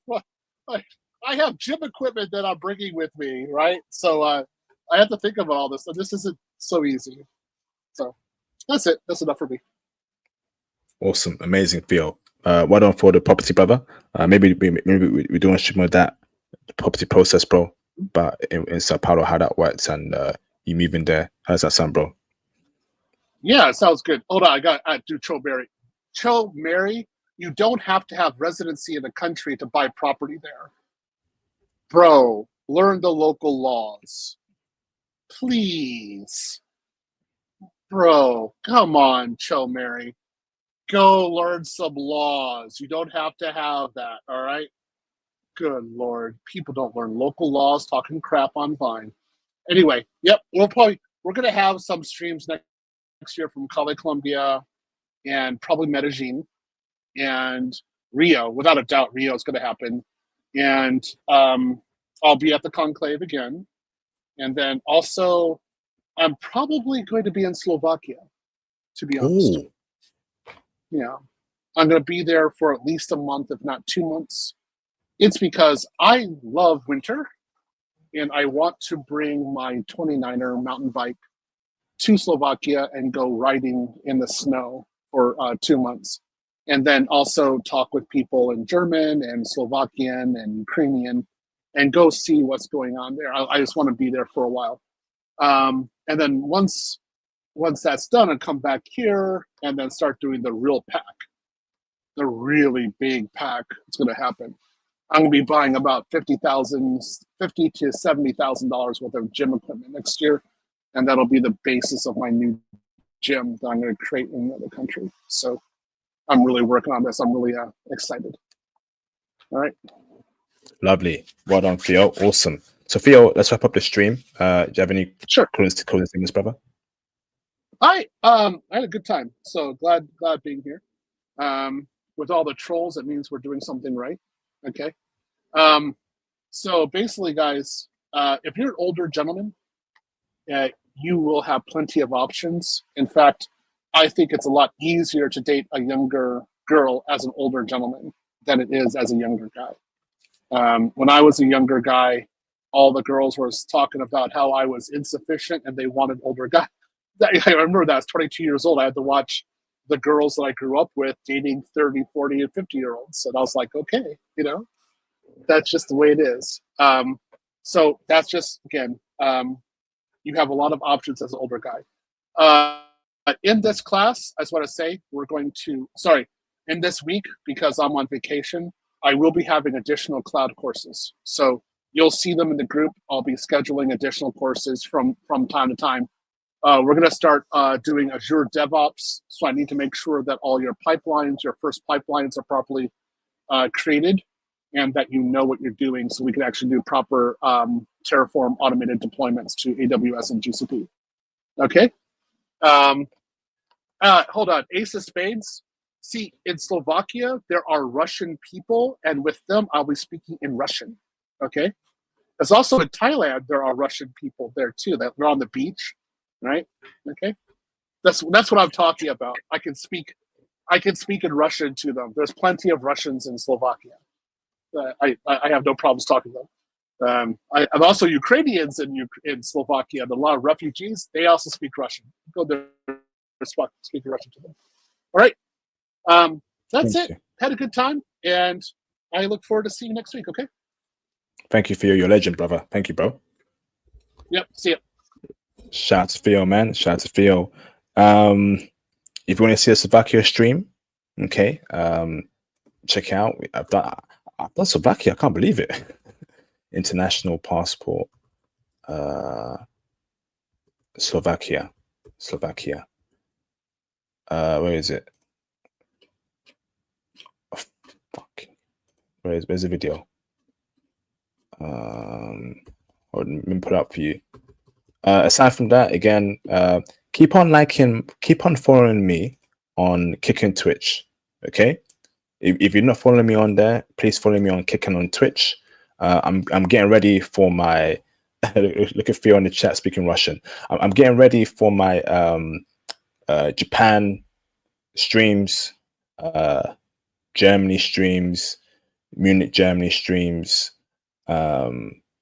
So Spain streams, Ibiza, Spain, you know. So again, make sure you follow me on Twitch and Kick, because I'll be streaming on those platforms exclusively, only on Twitch and Kick.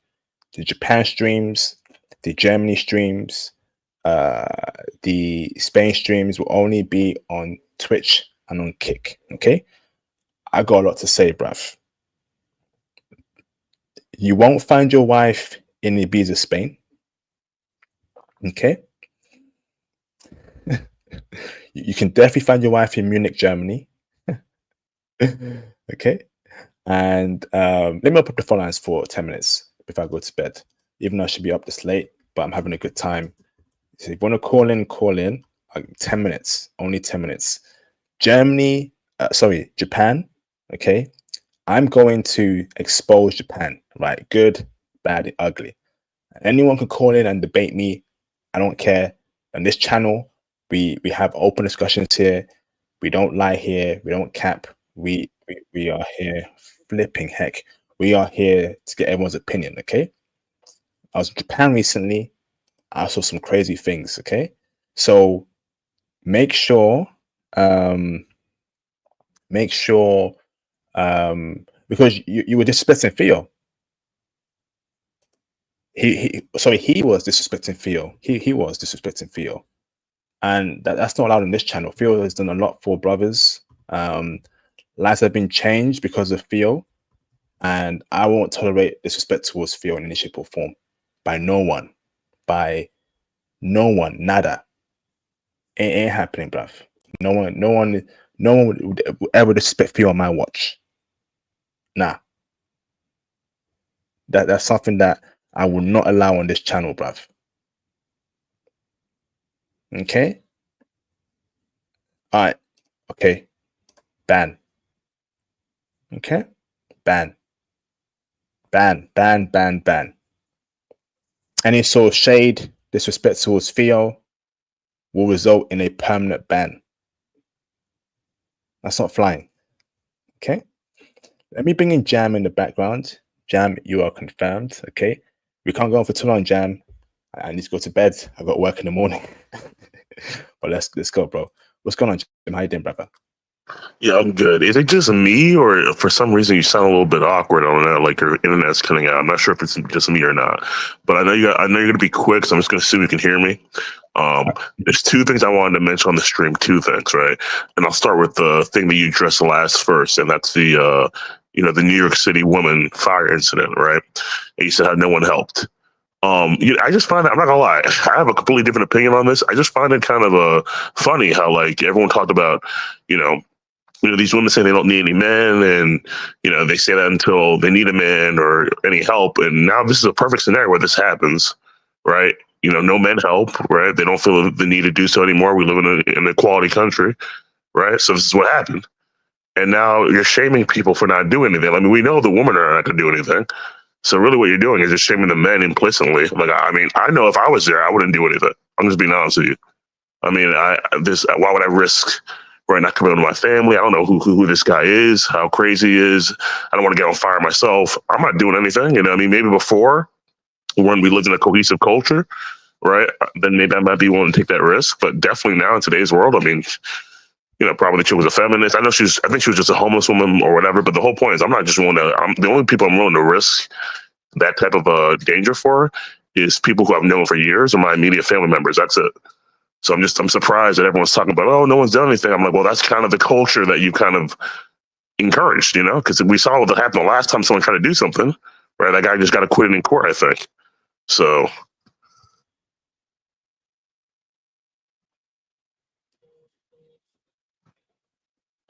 Gotcha, bro. Fire away, Jam. Any other points? Wait, you can't hear me?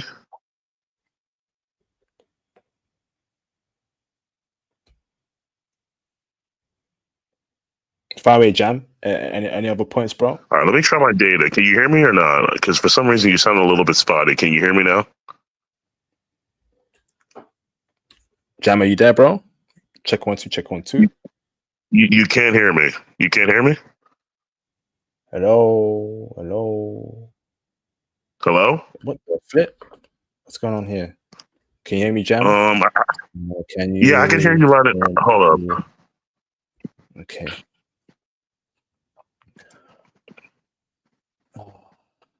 Let's see. Jam, you can hear me now. I can't hear you. That's weird. Is it me or is it you? Let's see. Let me check my router.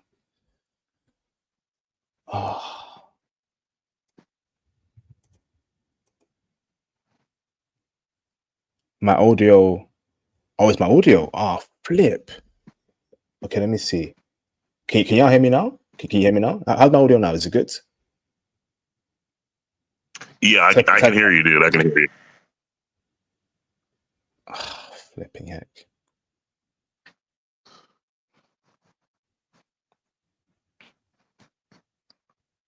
My internet's very good. I'm getting like almost a gigabyte per second over here. So I'm not sure. I don't think you can hear me.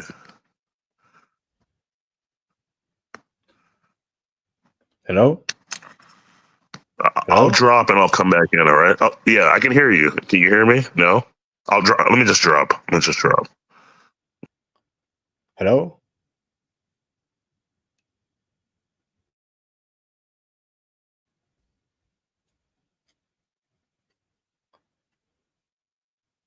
All right. Okay, I'm jumping off. Yeah. All right, brothers. Have a great. Let me see. Let me super chat. Don't know what's happening there. All right. Okay, my audio is messed up. Let's see. Okay. Have a great Christmas Eve. Have a great Christmas. And again, he's returning. Okay. Let me bring in Jam. Very nice, Jam. I'm bringing in Jam. Okay. What's up, Jam? How you Check doing? 1 2 3. Check 1 2 3. Can you hear me? Now I hear you. Yes. All right, Jam. Just say one point, Jam, because I need to head off. Yeah, let me just be quick. Let me be super quick as I can. I'm going to talk about the New York City woman fire incident. I'm surprised that the takes I'm hearing about this, because a lot of these people, right, and I agree with this, were saying that if men actually don't help, right, then one would see the consequences of their actions and all that stuff. And that's what happened here. I'm telling you right now, if I was in that situation, I was in the New York train and I saw that. I'm not lifting a finger. I'm not lifting for a finger for anyone that I don't know or anyone in my immediate family. I got to disagree, bro. I think at least like I'm not saying like touch her with fire, right? But call the police or throw water over her. I mean, I get where it's going within in the West, right? But that was a pretty evil incident. I mean, just throw water or call the police or call someone around you. Just do something, you know, because honestly, think about it, that's pretty sick incident, man. Pretty sick. Oh, it's devastating. I'm not disagreeing with that. It's absolutely devastating, and I'm sure people call the police. You're just not going to see that in the video. But in terms of physically intervening, you know, we saw what happened. The last guy that physically intervened, right? He just beat his court case. Yeah, I agree. I think I agree with that. I think, and I'm not saying touch her when she's burning on fire, because what if that fire was highly contagious or flammable, and then you're on fire? I agree with that, bro. But I mean, like, I would at least call the police or throw water over her, but I wouldn't touch her when she's on fire. But there would be, and I definitely would not be recording on my phone. I think the point that really made me angry was that people had their phones out recording that and, you know, making noise. Oh man, that's so effed up. Yo, bro. How about you throw water over her? You know, just do something. But definitely don't record that. That's where I got lost. And I'm not saying touch her, right, when she's on fire, because you might get on fire too. That's a fair point, Jam. But at the very least, if I had a water bottle on me, I'm gonna throw water on her. I'm gonna call the police. I definitely won't be recording, and that's what I would do at the very least. At the very least, that's just messed up, man. Like, you're sleeping and you're suddenly on fire. That's evil, bruv. That is some next evil, disgusting acts. That guy needs to be put in jail forever. Don't let him out. Nah. I can't do that. Nah. That's just wrong. Yeah, I think instinctually, if I had water, I would do the same thing. But if I was thinking like smart, like if I was Monday morning quarterbacking afterwards, I just wouldn't do anything except call the police. And I'm sure people have done that. You just can't see that in the video. You know, you can only see people who are physically intervening. And I personally, I mean, in the U.S., I just personally want to physically intervene. I mean, you have a lot to lose and you have very little, if nothing, to gain. So, you know, unfortunately, this is what we, you know, when you punish good behavior and you reward bad behavior, this is what you get. There's a reason why people are acting this way. Yeah, I think you got a point there, to the point where okay, so let's say like a woman, how do I say this? Let's say a man and woman are fighting, right? Yeah, I wouldn't intervene, because I don't know because normally I've seen in some cases that man intervenes and then they both attack him, or he might lose his life. That I agree with, right? But if a man or a woman are on fire, right? Nothing's around it. It doesn't look suspicious. They're clearly in pain. Now, I wouldn't touch fire personally, because I don't know if it's a flammable fire. You don't want to get in fire too, right? If I had water, I'd throw it on the man or woman. I call the police. I get people around to assist if they have water as well. And that's all I can do as all from a humanity perspective. That's what I would do, bruv. Now, I get, like, you know, the whole division between men and women is very big in the West, and I agree, but I think it's wrong. I think a lot of women have lost their way. When it comes to things like that, right, that's odd. And isn't a man and woman fighting? I'm going to at least, like, try and call the police or something, but I wouldn't touch the fire. Hell no, because I don't know what kind of fire it is. But yeah, bro, I just thought it was just sickening, man. Sickening. Oh, man. Yeah, it's disturbing. It's absolutely disturbing, man. I just saying that I do believe people. I mean, obviously people call the police, right? The police came, so obviously people did. But in terms of actually physical intervening, right? People were seeing time and time again, no good deed goes unpunished, right? Like, I just, as sad as it is to say, right? I just don't think it's smart or wise to physically intervene in the West anymore. You know, you've just seen time and time again. I mean, look, you are shaming these people for not doing anything, but these are all nameless, faceless people. They're going to go about their lives, and nothing's going to happen to them, right? While if you intervene and they don't like the way you intervene, then they're gonna find you. They're gonna find your name. They're gonna expose you, and they're gonna be the next. Who was that dude who got that dude on the train? Right? You know, I mean, the homeless guy, whatever, that was going crazy. You can be that guy. So it's like there's too many examples of this where people just learn, you know, just get the professionals, right, who are paid to do this, because, you know, if a cop does something that the police don't like, I mean, that the people don't like, they're protected under the shield, you know, they got insurance, something like that. If you do something that the public don't like, then you're just vilified, you lose your job, and your life is gone for something that you consider to be a good deed, you know? So, I mean, just personally for me, I have too much, you know, I have family, or I have friends. I just don't see the need for me. I'll call the people, the respective authorities, right, to deal with that. But for me personally, the physical intervene, I'm not saying I wouldn't, because my instinct is, you know, let's just be real. I mean, you have certain instincts of humanity. So my instinct would be to do that. But like I would say afterwards, I'll say I did intervene. I'll look back and be like, oh, that's very stupid of me to do that. Like, I hope it doesn't reflect negatively on me. I hope, you know, I'm okay. But I'm just saying there's a reason why people are acting this way. You're going to see more and more of this until you reward good behavior. Like I said before, no good deed goes unpunished. No, you good, bro. You good, brother. It's all good on you. No worries about that, bro. But thank you for your point there, Jam. Much appreciated, bro. I got to go to bed. Work in the morning. Merry Christmas, Jam. Merry Christmas to everyone in the chat. Again, keep on following me on Kick and on Twitch. Okay. You want those streams? Keep on following me on those two platforms. They're coming very soon. Okay. Thank you very much. Follow me on Kick. Follow me on Twitch. Again, you can book your IT consultations with me for IT support and guidance. That's in the Candy link, which is in the description box below. And I'll post it again in the live stream chat. Is anyone not working on Christmas Eve? If you're working on Christmas Eve, press a 1 in the chat. If you're not working on Christmas Eve, press a 2. Okay. Looks like the Americans are very lucky if they're not working on Christmas Eve. And of course, Patreon. Okay, you want to hear about women, how freaky they are on the Patreon, foreign women. Okay, check out the Patreon, man. Okay, check out the Patreon. We got it all. Okay, and I've got a very special live stream coming and Patreon coming very soon. Okay, don't sleep on that. Merry Christmas. Have a good Christmas, and I'll speak to you brother soon. Peace out. Thank you very much.